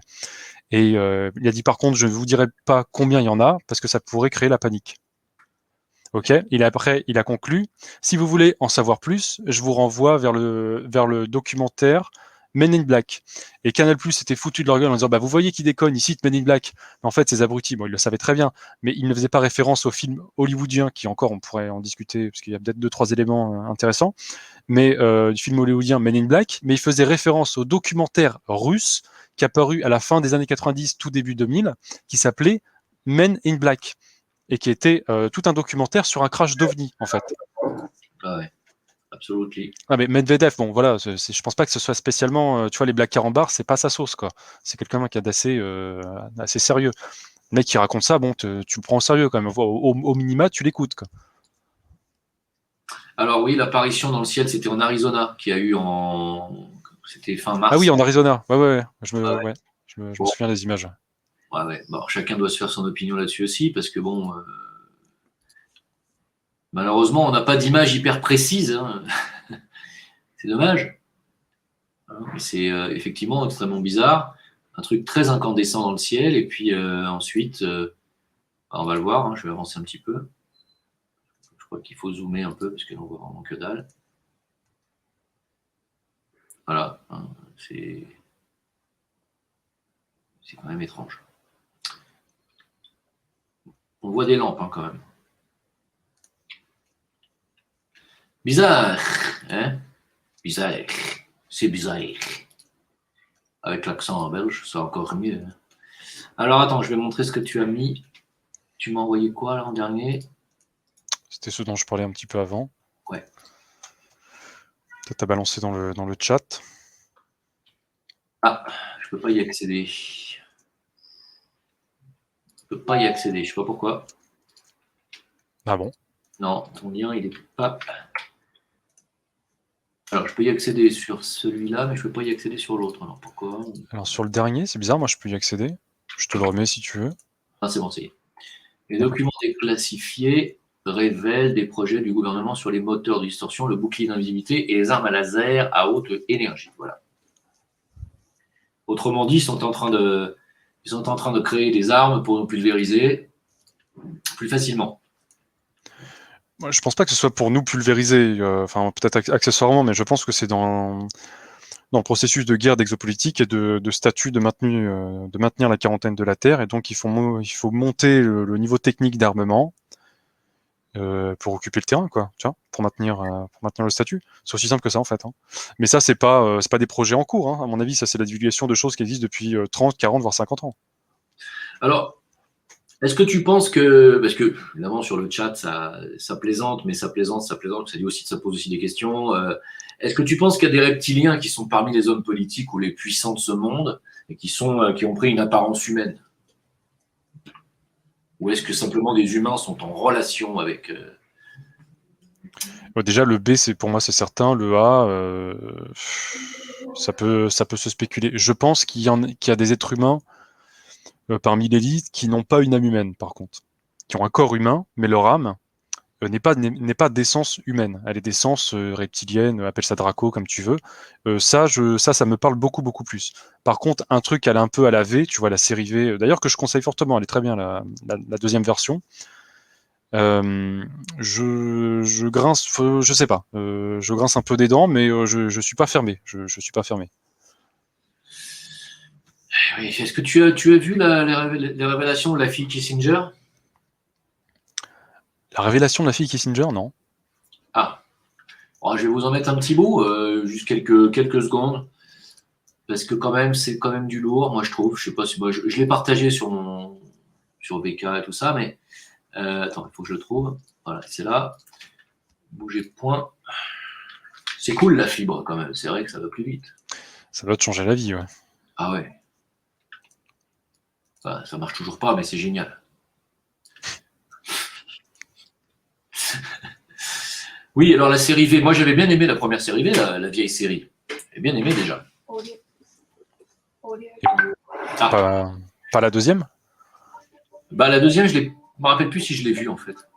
J'ai quand même vachement bien aimé la première. Alors voilà. Donc écoute. Ah, mais c'est pas la fille Kissinger, c'est la fille Eisenhower. Eisenhower, oui. Pourquoi et c'est pas sa fille, c'est sa petite fille. Voilà, je suis Laura Eisenhower. Bah, si vous voulez, juste 2 minutes. D'ailleurs, son grand-père qui disait qu'à l'époque, il avait fait une déclaration comme quoi on l'avait briefé sur des capacités spatiales qui pouvaient héberger 800 hommes sur une station spatiale.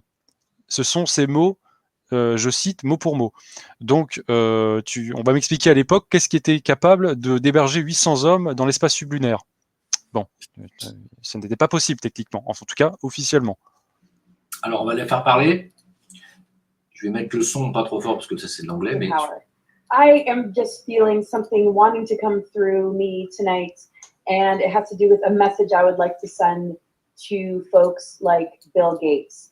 I could put a huge list together of all those that I would like to address, but I'm talking like cabal members. I'm talking people that are trying to create a new world order. I'm talking to those that have been manipulating and abusing the human population. I am talking to those that are wrapped up in some sort of covenant with some demonic forces to do all you can to establish further world domination for yourselves and enslavement for the rest of the human race. Bon, pas la peine d'aller plus loin. Je pense que c'est quand même relativement clair. Quand on a la petite fille Eisenhower qui vient de vous dire qu'elle a un message pour l'élite mondiale qui a pactisé avec des forces des ténèbres pour mettre l'humanité en esclavage, c'est quand même clair. Alors, je sais que ça paraît complotiste, ça paraît débile, ça paraît pour ceux qui connaissent pas, qui sont cartésiens, machin. Mais là, on n'est pas, c'est pas Jonathan et moi qui vous le disons ce soir, et c'est pas Denis Dorion, ou c'est pas tous les gens qui sont dans cette théorie. C'est plus de la théorie, là. Là, non mais sérieusement, quand on parle, on fait parler des gens qui sont quand même issus de dynasties aussi sérieuses, ça craint quand même, non? Bon. Il serait peut-être temps de se réveiller sur ce dossier-là. Ah oui, non, mais il y a pas mal de gens qui sont en retard, malheureusement. Et il suffit de prendre juste les éléments les plus sérieux de la sphère politique, scientifique, civile, militaire dans le monde qui s'expriment, etc. Les gens les plus carrés, un peu comme les déclarations israéliennes il n'y a pas longtemps, bon, même s'il y a 2-3 choses à en redire, etc. Mais le gars, il a un CV à faire pâlir un bon nombre de gens. Hein. Donc, sans parler de tous les astronautes dans le monde, qui plus est américains, parce que je crois qu'il y en a 4 ou 5, au moins 4 américains, qui ont fait des déclarations comme quoi la civilisation humaine avait déjà eu des contacts avec des civilisations exogènes, donc dites extraterrestres entre guillemets, et que nos gouvernements étaient en contact avec eux. Voilà, donc c'est des gens qui ont marché sur la Lune, en tout cas qui sont allés dans l'espace, etc. Donc c'est pas des rigolos. On peut aussi citer un ex-ministre de la Défense canadienne, Paul Hellyer, tu vois. Tu connais? Ouais, Bon, oui. bah, lui. Non, ben voilà, lui, c'est pas un gogol que je pense. Non, Et lui, il dit que d'après son expérience et les documents qu'il a pu voir et de par son expertise, il a pu être au courant que le gouvernement canadien et états-unien sont en contact avec au moins 4 races. Bon voilà, c'est pas, avec tout le respect que j'ai pour les boulangers, tu vois, mais c'est pas Jean-Roger le boulanger, quoi. Faut quand même écouter ça. Donc quand tu fais les recoupements, les croisements des choses les plus sérieuses, non, c'est pas un sujet à la rigolade. Hein. Et quand tu vois le nombre de pognon qu'ils injectent dans des programmes tantôt officieux, tantôt officiels sur ce sujet, non, c'est pas un sujet anodin, très clairement. Sans oublier que Trump a ordonné au Pentagone et à la NASA de déclassifier tout ça d'ici 6 mois. Enfin, c'était déjà il y a 3 mois. Donc, Alors déjà, c'est l'administration, c'était pas lui spécifiquement, et malheureusement, ça a été fait aussi, comme je disais tout à l'heure, par des administrations précédentes, Obama comme Bush. Obama, et apparemment, il était très intéressé par le sujet et tout, et il n'y a jamais rien de substantiel qui soit sorti. Mais bon, faut pas désespérer. Il y a aussi comme je te disais à plusieurs reprises, tu vois, il y a aussi des forces politiques qui poussent avec un certain agenda, et aujourd'hui, c'est aujourd'hui, hier, c'était hier, donc peut-être qu'il y a des choses intéressantes qui peuvent arriver dans les semaines, dans les mois qui arrivent, et quand ça arrivera, il faudra garder son calme et débunker le truc, étudier et analyser. Quoi. Exactement, on est bien d'accord. Jonathan, est-ce que tu as encore des dossiers à nous faire parvenir sur ce thème? Parce que sinon, je serais bien passé au reste de l'actualité. Si tu veux nous quitter, tu peux nous quitter. On peut tout à fait. Moi, je peux. Alors attends, c'est où les 2 meilleurs? Pour ceux qui veulent se faire un opinion sur ce sujet en étant en mode popcorn et devant la télévision, j'ai posté un article sur ma page avec les 2 meilleurs articles, les 2 meilleurs reportages sur le sujet OVNI exopolitique, programme spatiaux secret. Donc ça, si vous voulez faire une petite soirée sur le sujet, et franchement, ils sont hyper sérieux. À mon avis, vous allez kiffer. Donc je t'envoie ça, et puis si tu as envie, tu peux le partager. Tu peux même le regarder si tu veux, même si tu les as peut-être déjà vus. Je pense, oui. On a le documentaire Affaire d'État, documentaire OVNI, une affaire d'État, qui est très très bon. Et le documentaire Unacknowledged de Stephen Greer. Stephen Greer, qui est très très bon. Même si Stephen Greer, je précise, alors le documentaire est bon sauf 2-3 points, mais bon, il est bon. Par contre, Stephen Greer est un infiltré. Il a été financé à plusieurs reprises par Lawrence Rockefeller. Et voilà, donc c'est pas une source fiable, selon moi. Et je dis pas qu'il n'y a pas des éléments intéressants à prendre de cette source, mais il faut fortement s'en méfier. D'accord, donc sur ton site, là, il y a les 2 meilleurs documentaires sur les ovnis et les programmes spatiaux secrets. D'accord, c'est Ouais. intéressant. Alors, vous pouvez aller voir sur le site, hein, exoportail.com, tout simplement. Et ah ouais, donc c'est bien, c'est intéressant ça. Tiens, je vais la regarder ce soir, parce que je ne les ai pas vus en fait. Il faudrait voir avec Elon Musk, ce serait bien d'inviter Elon Musk pour savoir ce qu'il en pense, lui. Parce qu'il a l'air d'être- Déjà, faut qu'il ramasse les débris de toutes ces fusées qui se pètent la gueule. Donc, à mon avis, il est occupé. Hein. Eh oui, je sais bien. D'ailleurs, on pourrait presque remettre. Alors, attends. Ah, elle commence à être connue. C'est la toute première, je crois, c'était la première ou la deuxième fusée de Elon Musk qui a essayé de décoller, qui s'est faite dégommer. Et qui s'est faite dégommer par un ovni. C'était la fusée de Elon Musk qui s'est fait dégommer par l'OVNI? Elon Musk, c'était SpaceX. Ah ouais? Ouais, je vais essayer de la retrouver parce qu'il y a des bonnes vidéos de ça, ralenti, etc. Il n'y a absolument aucun doute. Oui. Alors, Je vais essayer de la trouver, attends. ouais, j'aurais dû la mettre de côté avant, désolé. SpaceX. On va voir. Ah ouais, c'est sûr, c'est ça, ouais. Attends, je l'ai là. Ah oui, c'est même passé à la téloche en plus. C'est même passé à la téloche. Ouais, j'espère que c'est la version en ralenti avec zoom, parce que sans ralenti et sans zoom, tu vois à peine. Rocket explosion marked a huge failure for the private space industry. It was also a Ouais, ça doit être celle-là. Ouais, c'est celle-là, ouais. latest project. Here's Vanita Nair. You saw it. Faudrait mettre en grand si tu peux. The explosion ripped through the upper part of the Falcon 9 rocket before it collapsed in flames on the launch pad at Cape Canaveral. The rocket was being fueled at the time and was due to launch in 2 days. It had intended to carry a $200 million satellite for Facebook that would have provided internet access to large parts of Africa. There were no injuries. Cause still unknown. More soon, tweeted Elon Musk, the billionaire owner of 25 successful launches from this site since 2010. Bah, c'est ce crash, mais je sais pas si c'est cette vidéo, par contre. Setbacks. They have lost rockets trying to land them upright in the Atlantic Ocean. And in 2015, there was another explosion, this time after liftoff. Next month, SpaceX is expected to talk about a mission to Mars, but an explosion this size Je suis en train de chercher is en more même temps. scrutiny of space travel funded by companies. On est en train de les écouter en 3 plans. Non, mais c'est celle-là. Next, new questions about that mesmerizing moment in the California sky. New videos showing a car crashing as the SpaceX Falcon Regarde, Heavy. on va essayer ça. Ils l'ont supprimé ou quoi, là? Ah oui, ils l'ont peut-être supprimé. J'aurais dû la mettre de côté, bordel. Ah, je suis dégoûté. C'est de la perle, celle-là. Ah, si vous arrivez à la retrouver, alors c'est bien ce décollage de SpaceX. Et il faut retrouver la version où il y a des zooms ralentis, commentaires en anglais. C'est une perle. Bah, désolé, je vais essayer de la retrouver plus tard. Ouais, bah voilà, bon, bah ça prouve que. Attends, je croyais l'avoir trouvé, là. Je m'en rappelle rien non plus.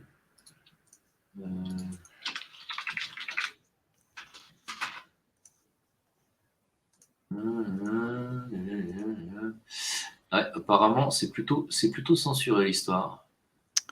Ouais. Ouais, j'ai l'impression que c'est bien censuré. Ah, voilà. Peut-être ça. On va voir. Ouais, ça doit être ça. T'as pu mettre la vidéo en HD? On peut voir. Ouais, en HD, je sais pas si. Ouais, elle est en 720 là, le maximum. Ouais, c'est déjà ça. Ah oui, voilà. Donc là, on voit le truc qui arrive ici dans le ciel. Ouais. C'est un drone ovni en fait, hein, qui a dégommé avec une arme à énergie dirigée le. Ouais, mais on ne sait pas si c'est un. Ouais. Ça ressemble un petit peu à ceux qu'on a vus au-dessus de Beyrouth, là. Ça ressemble un petit peu à ça. C'est ça. Ouais, c'est un peu ça, ouais. Ah oui. Ne me dites pas que certains, à l'époque, quand j'en discutais avec certains, ils me disaient mais non, mais c'est un oiseau, etc. Alors un oiseau qui est rond comme ça et qui va à cette vitesse, si t'en connais de cette espèce, tu le déclares, hein, parce qu'à mon Non, avis, c'est un poivron voleur. ah ouais, Poivron voleur. ils sont copains avec le gang des épinards, c'est ça? Ah ouais, c'est ça. T'as les épinards des mineurs, les cactus puis t'as les poivrons volants. Ouais. Saleté d'état profond de Naturalia, quoi.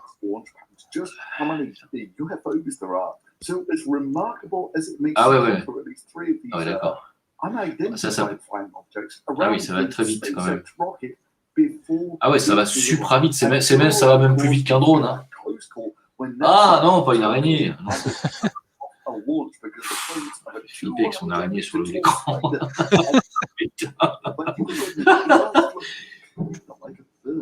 Ah non, mais ça, c'est un bird. Ah, c'est un bird.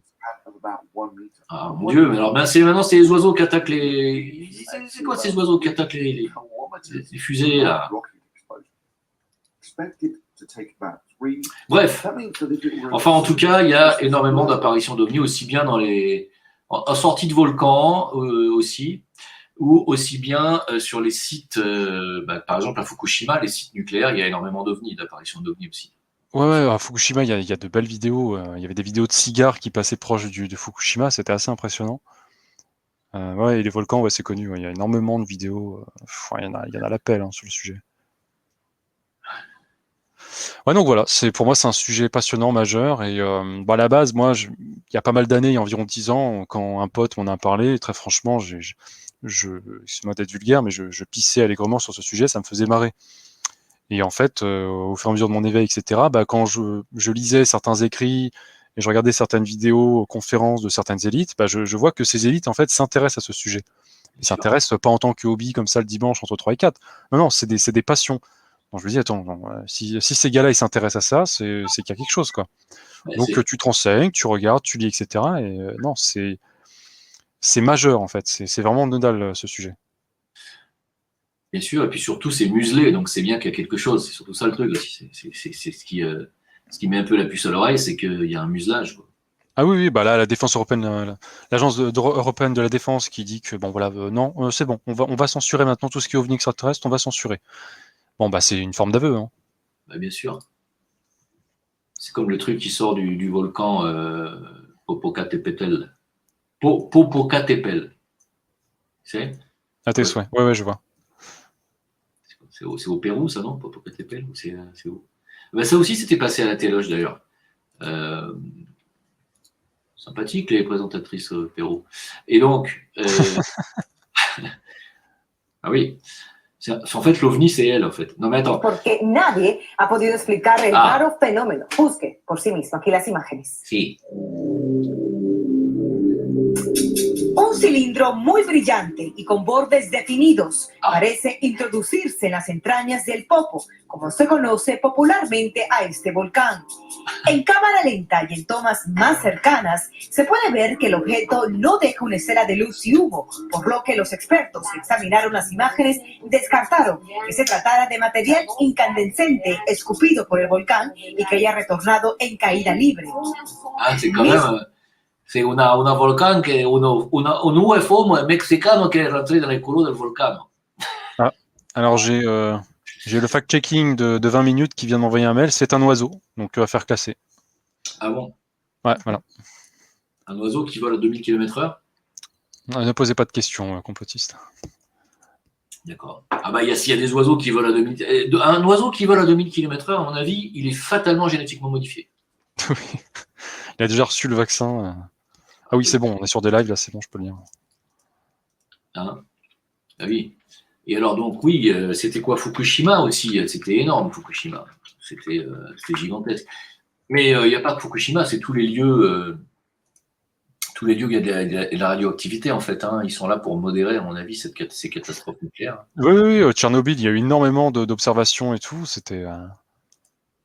Mais bon, qu'est-ce qu'ils foutent à l'intérieur d'un volcan? Bon, c'est que je pense qu'il doit y avoir des bases à l'intérieur de la Terre et que, comme je le disais, les planètes sont creuses. Je tiens quand même à le rappeler. Alors, évidemment, la Terre, elle n'est pas creuse. Hein. Il y a des poches de magma et puis il y a des endroits où il n'y en a pas.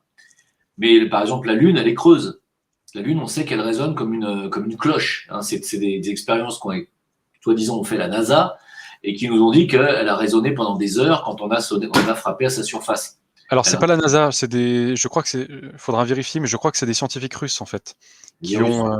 C'est des Russes qui ont affirmé qu'en fait, elle résonnait comme s'il y avait alors pas qu'elle était totalement creuse, mais qu'il y avait des parties creuses dedans. Et je pense que c'est surtout au niveau de, on va dire, la première moitié ou le premier tiers, juste après la surface. Mais en tout cas, il disait qu'elle résonnait. Elle résonnait et que normalement, si elle était totalement pleine à 100%, ça ne pouvait pas résonner comme ça. Voilà. Parce que c'est une planète qui est morte depuis des millions d'années et il n'y a plus d'activité sismique à l'intérieur, il n'y a plus que dalle. Et donc, qu'est-ce qui reste? Une planète creuse. Et en fait, ça c'est Fukushima. Fukushima, alors là c'est en japonais. Enfin non, c'est pas en japonais, il y a de la musique. Mais vous voyez, au fur et à mesure que le temps passe, dans la nuit, il y a de plus en plus d'apparitions. Alors, est-ce que là la question elle est posée, est-ce que c'est des Merkabah? C'est-à-dire, est-ce que c'est des êtres de lumière qui descendent et qui... Est-ce que c'est des êtres lumineux quand même? Ou est-ce que ce sont des vaisseaux? Difficile de voir la différence. Pour moi, c'est des Merkabah. Parce que ça a une forme quand même ça fait quand même une double étoile tétraédrique, enfin une étoile tétraédrique, exactement. Et comme vous voyez, en plus, ils apparaissent, ils disparaissent, il y en a de plus en plus, il y en a qui arrivent, il y en a qui repartent. En fait, c'est la différence des moyens de locomotion, on va dire, pour vulgariser au possible, des forces négatives et des forces positives, c'est que les forces négatives sont inorganiques et les forces positives sont organiques. Et en fait, les moyens de locomotion ont même une conscience. Tu vois? Ouais. Donc c'est quand même impressionnant, hein, cette histoire-là. Et on voit qu'ils ne suivent pas, eux, pour cette fois, ils ne suivent pas des trajectoires rectilignes, puisqu'il y en a qui reviennent en arrière, il y en a qui montent, d'autres qui descendent. C'est quand même assez... Pareil, sûrement des oiseaux. Oh, des oiseaux éclairants. Hein, il y a des oiseaux qui sont... oui, des oiseaux auto-éclairants. Hein, tout à fait. Ils sont hydrobloquants aussi. Donc voilà, ceux que ça intéresse de base, vous avez pas mal d'infos sur mon site, vous avez aussi pas mal d'infos ailleurs, donc après c'est à vous de faire votre melting pot. Et ceux qui sont riants du sujet, essayez de vous y intéresser, tu vois, sérieusement. À mon avis, vous allez trouver des choses qui vont vous décoller de votre chaise. En fait, même les scientifiques qui rigolent de ce sujet, quand ils s'intéressent vraiment au sujet, ils rigolent plus du tout. Parce qu'ils s'aperçoivent qu'il y a quelque chose. Absolument. Voilà. Donc...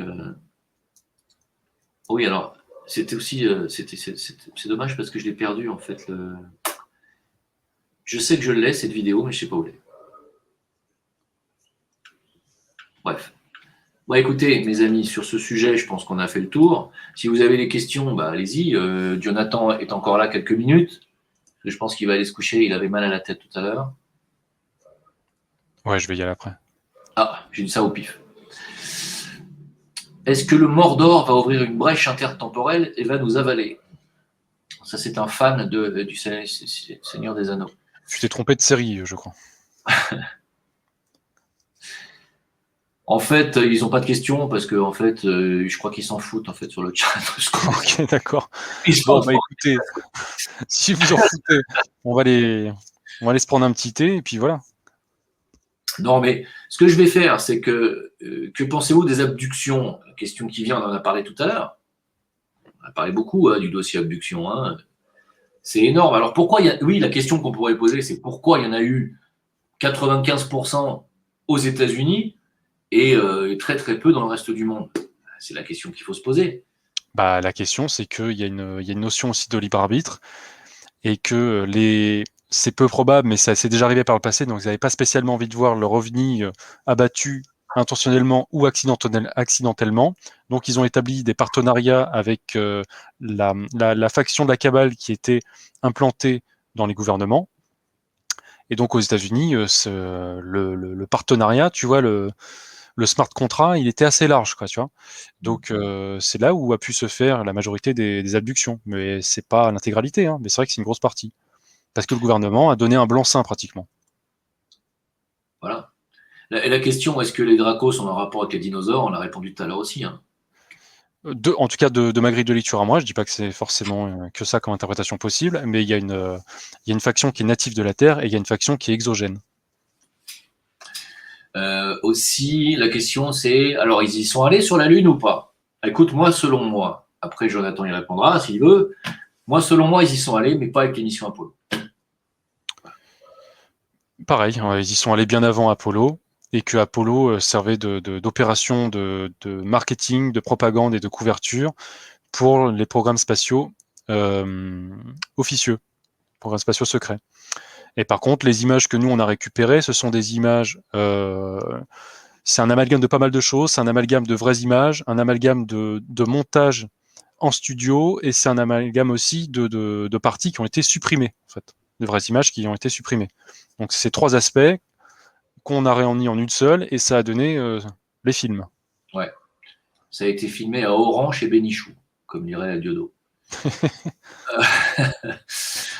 Oui, non, mais je pense qu'effectivement, c'est les missions militaires qui sont, ou peut-être militaires, ou peut-être conjointement avec une technologie qui vient de l'autre côté, qui sont allés faire une base lunaire. Parce que c'est quand même Wikistreak qui, quand même, Wikileaks, pardon, qui révèle quand même le photo rose. Hein.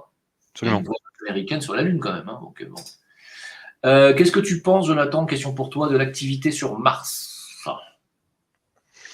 Je pense qu'il y a eu une activité assez intense, déjà de certaines corporations sur Terre, type Virgin, Ford et toutes les plus grosses industries ont aussi des programmes spatiaux secrets et qui servent en fait à l'exploitation minière d'astéroïdes et de certaines planètes.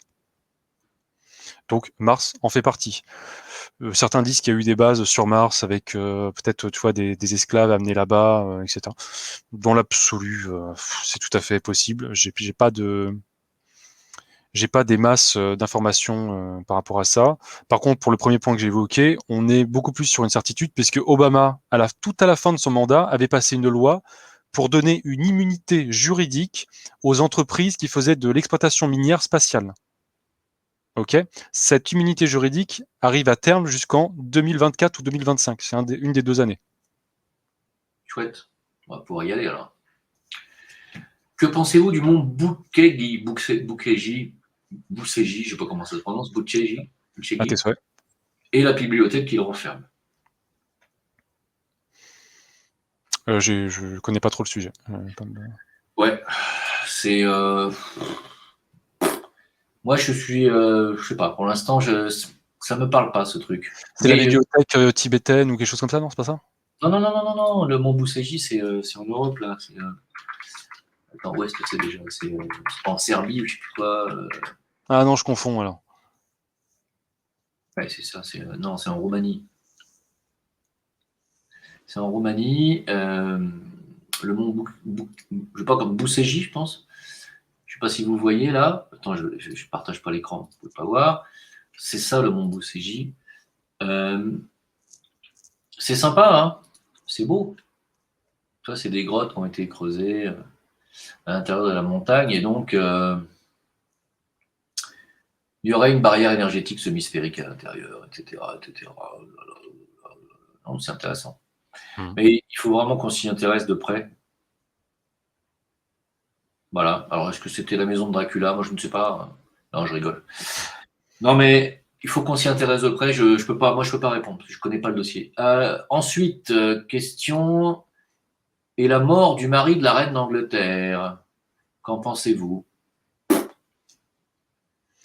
J'ai envie de dire une ordure en moins, quoi. Après, c'est pas ça qui va malheureusement changer la face du monde, mais bon. On peut mettre ça dans la catégorie bonne nouvelle si vous voulez, quoi. Oui, alors il y a quelqu'un qui me dit: tu aurais dû regarder mes vidéos sur VK, tu en saurais pas mal plus, ainsi que David Rousseau et Adan. Oui, mais le problème, c'est que j'ai eu 80 messages sur VK, que j'ai vraiment pas eu le temps d'aller les voir aujourd'hui, il faut que j'y aille. Vous êtes trop facilement en auto-hypnose, les gars. D'accord. Argiarin. Néophyte dans ce domaine, ne pensez-vous pas qu'il s'agit de technologies très avancées émanant de l'être humain? Ah oui, mais il est où? C'est les deux, mon capitaine. C'est-à-dire qu'à la fois, il y a une partie d'exopolitique qui est d'origine humaine, mais qui vient de rétro-ingénierie. Et après, il y a une partie qui est non humaine. En fait, l'un n'exclut pas forcément l'autre. Au contraire, d'ailleurs. Il y a un rapprochement facile entre les deux. Et le lien, c'est la rétro-ingénierie. Et les soldats augmentés aussi, on peut en parler, les projets super soldats américains qui sont censés aller sur Mars, etc., etc. Oui, et d'ailleurs, il y a beaucoup de divulgations par rapport à ça, que ce soit du côté chinois ou du côté États-Unis depuis ces derniers mois. Voilà, ils parlent tous de super soldats modifiés. Donc il va se passer quelque chose. Il y a des mouvements, des mouvements de troupes partout aujourd'hui. Si bien l'armée japonaise que l'armée chinoise, que ça bouge de partout. Donc je ne sais pas ce qu'ils sont en train de fabriquer. Alors déjà, il y a l'Ukraine qui chauffe absolument. Hein, c'est en train de bombarder en Ukraine, mais ça dépasse le cadre de l'Ukraine. Il y a des mouvements massifs militaires. Faut surveiller ça absolument. Je rebondis sur les soldats augmentés. La France a donné... c'est quoi, c'est Perly ou comment elle s'appelle la chef des armées françaises? J'ai oublié la ministre. Avec le robot là. Non. C'est Parly là, ou je sais plus comment ça s'appelle. Bref, et elle a donné son accord pour commencer à tester les expérimentations de super soldats, enfin pas les super soldats, mais les soldats augmentés. Voilà, avec des substances. Hein. D'accord. Voilà, ils ont donné l'approbation éthique. Donc ça y est, c'est parti, ça commence. Il y a à mon avis, ça ne fait qu'officialiser quelque chose qui existe déjà, mais c'est intéressant. C'est certain. S'ils en parlent, c'est que c'est déjà fait. C'est ça. Oui. Ben Drummer qui me demande par quel procédé les Russes ont fait résonner la Lune. C'est simple, c'est des courgettes frappeuses. Non, mais les Russes ont été les précurseurs en sismo, je sais pas comment on dit, c'est-à-dire que, sismologie probablement, ils se sont aperçus, ils avaient un appareil à frapper la croûte terrestre de la Terre, et ils se sont rendus compte qu'en frappant très fort sur la surface de la Terre répliquait quelques minutes après. C'est comme ça qu'ils ont inventé les appareils à créer des tremblements de terre. C'est les Russes qui ont inventé ça à la base. Est-ce que tu me confirmes? Ouais. Et donc, c'est comme ça que les Russes ont été frappés sur la surface lunaire et qu'ils se sont aperçus que ça résonnait comme une cloche. Alors pour le coup, ils ont peut-être utilisé ce procédé également, mais d'après ce que j'ai pu lire, sauf si je confonds l'histoire, mais normalement, en fait, ils étaient juste en observation sonore au niveau de la Lune, avec tout leur appareil de pointe, et en fait, il y a un astéroïde assez gros qui a frappé la Lune, et c'est là où ils ont pu détecter l'effet que ça a eu. D'accord. À savoir que les Russes n'ont pas de mission lunaire habitée reconnue. Hein. Ils sont censés n'avoir envoyé que des missions automatisées comme les Chinois. Officiellement, mais WikiLeaks n'a pas l'air d'être d'accord. Ah oui, et aussi la femme astronaute qui tombait dans les pommes lorsqu'elle dit qu'elle commence à raconter qu'elle a vu quelque chose dans l'espace. Tu te rappelles de ça? Absolument, elle est tombée dans les pommes plusieurs fois, etc. Et en fait, tous les astronautes ont, à des degrés différents bien sûr, mais lorsqu'ils reviennent sur Terre, passent par une phase de programmation mentale.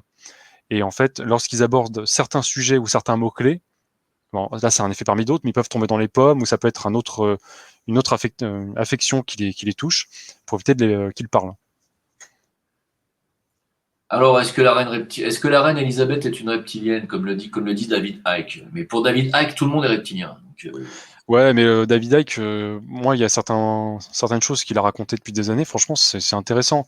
Mais le problème, c'est qu'il est ultra négatif. Déjà, ça se voit sur son physique, sans faire de d'élite sale gueule, mais quand quelqu'un a le regard qu'il a, etc., tu sens qu'il y a un problème, quoi. Prends un thé de temps en temps. Hein. Mais il devrait se concentrer aussi sur des bonnes choses et tout l'aspect positif. S'il mettait autant d'énergie à trouver les bad guys que les bons gars, ça pourrait faire une synthèse assez intéressante. Donc voilà, donc après, par rapport pour rebondir sur la reine, je sais pas.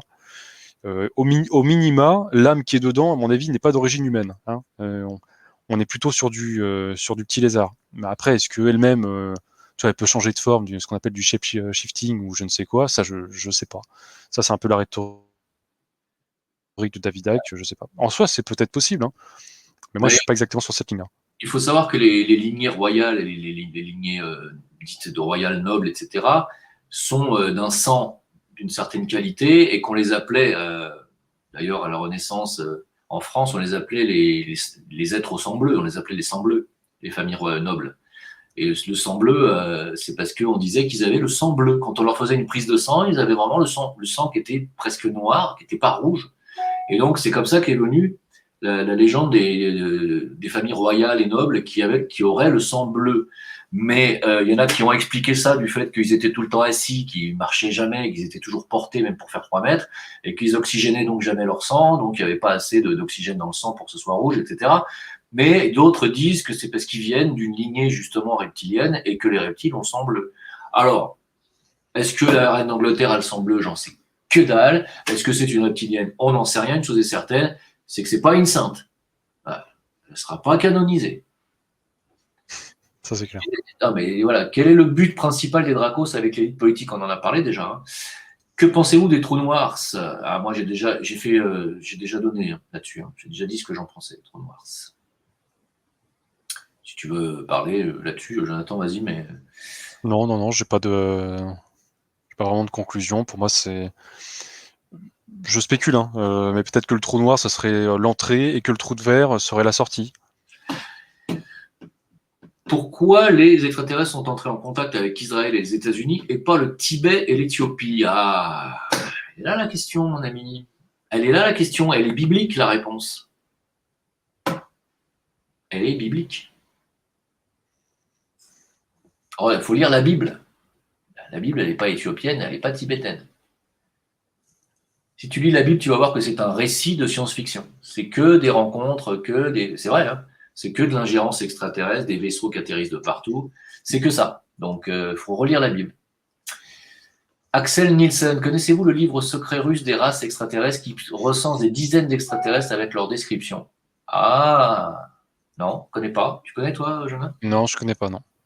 Si tu peux nous envoyer le lien, ça m'intéresse. Quelque chose de sourcé et le plus officiel possible. Hein. Voilà. Mais ouais, ça m'intéresse clairement. Si tu le transmets, ouais, tu peux m'envoyer, ça m'intéresse. Ok, il y a quelqu'un qui m'envoie une vidéo de Jean-Pierre Chalençon, donc c'est pas c'est pas vraiment le sujet de ce soir. Comment expliques-tu, Jonathan, les monuments construits dans le monde comme le temple d'Angkor ou de Machu Picchu, des pierres ultra lourdes? Ça revient à ce qu'on a dit tout à l'heure, hein, c'est-à-dire qu'il y a certaines civilisations humaines, la plupart du temps indigènes, qui ont eu des contacts, des relations plus ou moins étroites avec des races exogènes. Et donc, ils ont eu de l'aide, un certain assistanat. C'est tout. Ils nous régénèrent et soignent si besoin avec des bed med fonctionnant avec notre ADN, donc dangereux même après notre mort, Jim. Ouais. Les medbeds, ça existe, mais c'est pas quelque chose d'accessible pour le moment. Et toute personne qui dit avoir déjà, ou en tout cas être en possession de medbeds sur la surface de la planète, j'invite à la prudence sur l'authenticité de cette personne. Mais c'est quelque chose qui existe. Oui. Alors, oui, David Icke a balancé beaucoup de vérités, bien sûr, mais il a aussi balancé beaucoup de conneries. Et notamment, il dit toujours que tout est négatif. C'est-à-dire que pour lui, même Jésus, c'est un reptilien. Parce que moi, j'ai lu son premier bouquin, je me suis arrêté. J'ai pas pu aller au deuxième. Parce que pour moi, c'est pas possible. Je peux pas raconter des conneries. À ce niveau-là, non. Comment peut-on faire tomber un truc sur la Lune puisque c'est en apesanteur? Mais non, il y a une atmosphère enfin, il y a une gravité sur la Lune, elle est 6 fois moindre que sur la Terre, mais il y a un champ attractif. Ce que j'ai dit tout à l'heure, c'est la solution des astéroïdes est toute trouvée. Et quand les Russes ont fait les études qu'ils ont pu faire pour détecter avec l'onde la composition interne, c'était avec une chute d'astéroïdes. Quelle serait la différence entre un petit gris et un grand E.T. ou autre? Je sais pas, moi, quoi répondre à ça. J'ai pas sa carte biométrique, je sais pas, moi. Mais d'après, quand on fait la synthèse un peu de tous les témoignages, il semble d'avoir des observations de ce qu'on pourrait catégoriser en tant que gris avec différents aspects, quoi. Parfois, c'est petit, parfois, c'est de taille humaine, etc. Parfois, c'est hostile. Parfois, c'est assez neutre, on dirait presque un algorithme. Le truc fait son travail et puis il s'en fout. C'est très rarement pour prendre le café, par contre, effectivement. Mais il faut revoir l'autopsie de l'extraterrestre de Roswell qui avait passé en avant-première Jacques Pradel et il s'était fait virer de la télé définitivement suite à ça, d'ailleurs. Hein, il a été dégagé, Manu Militari. Hein. Enfin, Manu, c'est sûr, Manu Militari peut-être moins, mais il n'est plus jamais mis un pied sur un plateau télé après derrière. Je ne sais pas si vous vous rappelez, Jacques Pradel, c'était perdu de vue, il avait vachement d'audience. Et quand il a balancé un film de 1945 ou 1947 sur l'autopsie d'un extraterrestre, il a été dégagé immédiatement. Je ne sais pas si vous vous rappelez de ça. Alors, peut-être que je pourrais retrouver, peut-être que maintenant on peut le retrouver sur YouTube, l'extraterrestre de Roswell. C'est quand même une autopsie. Et si vous voulez savoir comment c'est foutu à l'intérieur, bah, vous regardez ce film. Autopsie extraterrestre. Non, peut-être qu'il est sur YouTube après tout. Ah, il est sur YouTube. Donc, 4 minutes. Dis-moi, t'as prévu d'inviter Jean-Pierre Petit aussi? Ça peut être intéressant. Bien sûr. Mais bon, j'ai pas son contact. C'est ça le problème. Ah, en fait, non. Oui, voilà. C'est pas 4 minutes, c'est quelques secondes. Donc, je vais essayer de vous les montrer parce que c'est très surexposé. Extraterrestre de Roswell. Tout aussi mystérieux.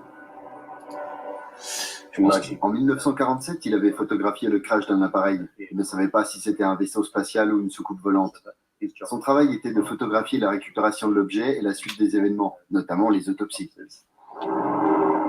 La vidéo relance les soupçons sur ce qui s'est réellement passé à la base de Roswell.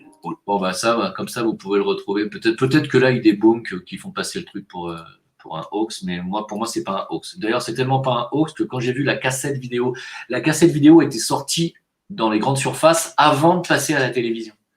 Je l'ai acheté tout de suite. J'ai dit, oulala, il y a dossier là. D'ailleurs, je l'ai la cassette si vous voulez, je vous la file. Jonathan, un scénario à la Elyséum te semble-t-il probable? Alors, l'agenda me semble probable. La réalisation me semble assez improbable. Par contre, c'est évident qu'ils veulent supprimer tout ce qu'il y a en rapport avec la classe moyenne, appauvrir absolument l'humanité et mettre une hyperclasse absolument dominatrice à la fois sur la surface et juste au-dessus, vraiment tout en bas de l'espace sublunaire. Ouais, ça, je pense que c'est tout à fait dans le plan et ils adoraient voir Elyséum se réaliser. Bon, la conclusion d'Elyséum est positive pour nous, mais on va dire le film, elle n'est pas trop, quoi. Oui. Et d'ailleurs, dans le film, je ne sais pas si vous vous rappelez, mais il y a ce système de reconnaissance à distance où ils peuvent tracer n'importe qui avec leur vaisseau. Enfin, ils ont des vaisseaux qui volent et ils peuvent tracer n'importe qui, reconnaissable à distance avec les coordonnées, machin, tout apparaît sur un écran. Enfin, parce que ils ont tous une puce à l'intérieur. Donc, absolument. C'est complètement ça. Hein. Ah, il y a aussi les medbeds aussi dans Elyséum. Ouais. J'avais zappé ça. Et il y a le militaire augmenté. Absolument. Il y a tout, en fait. C'est pas mal. Ben voilà. Et donc, en fait, moi, j'aurais voulu vous parler, faire un petit tour d'horizon de l'actualité vaccinale, etc. Mais bon, en fait, ce que je vais faire, c'est que je vais laisser parler. Est-ce que vous voulez qu'on enchaîne sur un live actualité, ou est-ce que vous voulez que je fais un petit tour d'horizon rapide? Si Jonathan veut rester avec nous ou s'il veut partir, il fait comme il veut. Moi, malheureusement, je vais devoir y aller, mais si tu veux faire un live d'actualité, bah après, tu fais comme en fonction de ton énergie et puis ce que veulent les gens. Mais ouais, tu fais comme tu le sens. Soit tu continues, soit tu fais un autre live. Je sais pas. C'est chez toi. Ça m'embête un petit peu de tout mélanger. Ou alors je coupe ce live et puis j'en rouvre un autre tout de suite, mais pas très long. C'est-à-dire une petite heure, voilà. Un petit tour d'horizon, d'accord? Donc, Jonathan, merci beaucoup de ta visite. Oh, bah, merci à toi. Certains me demandent pourquoi est-ce que je vais chez Jim, etc. Bah, déjà, je fais ce que je veux, pour pas être moins poli. Et puis, deuxièmement, on a des rapports plutôt cordiaux, même si on n'est pas toujours d'accord. Et puis, je répète, hein, même s'il y a des choses où je suis pas d'accord avec toi dans le fond ou dans la forme, tu es quand même quelqu'un qui dialogue et qui n'a pas peur du débat ou de la discussion. Je crois que tu n'as jamais refusé sur aucun sujet de mémoire. Et donc, même si on a des points de désaccord, c'est à mettre sur le crédit. Donc voilà, donc tous les gens qui veulent discuter avec moi et qui sont stables émotionnellement, moi je discute avec plaisir. Voilà, c'est aussi simple que ça. Je rebondis parce que par rapport à la dernière vidéo qu'on avait fait ensemble, j'ai eu des retours comme ça. Ça m'a un peu énervé. Hein. Bon, c'est que je sais pas pourquoi les gens, peut-être ils imaginent que je suis quoi. Je sais pas, bizarre. Étrange. Écoute, hein, on peut pas plaire à tout, comme disait.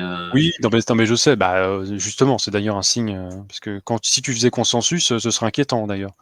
Mais ou moi ou n'importe qui. Hein.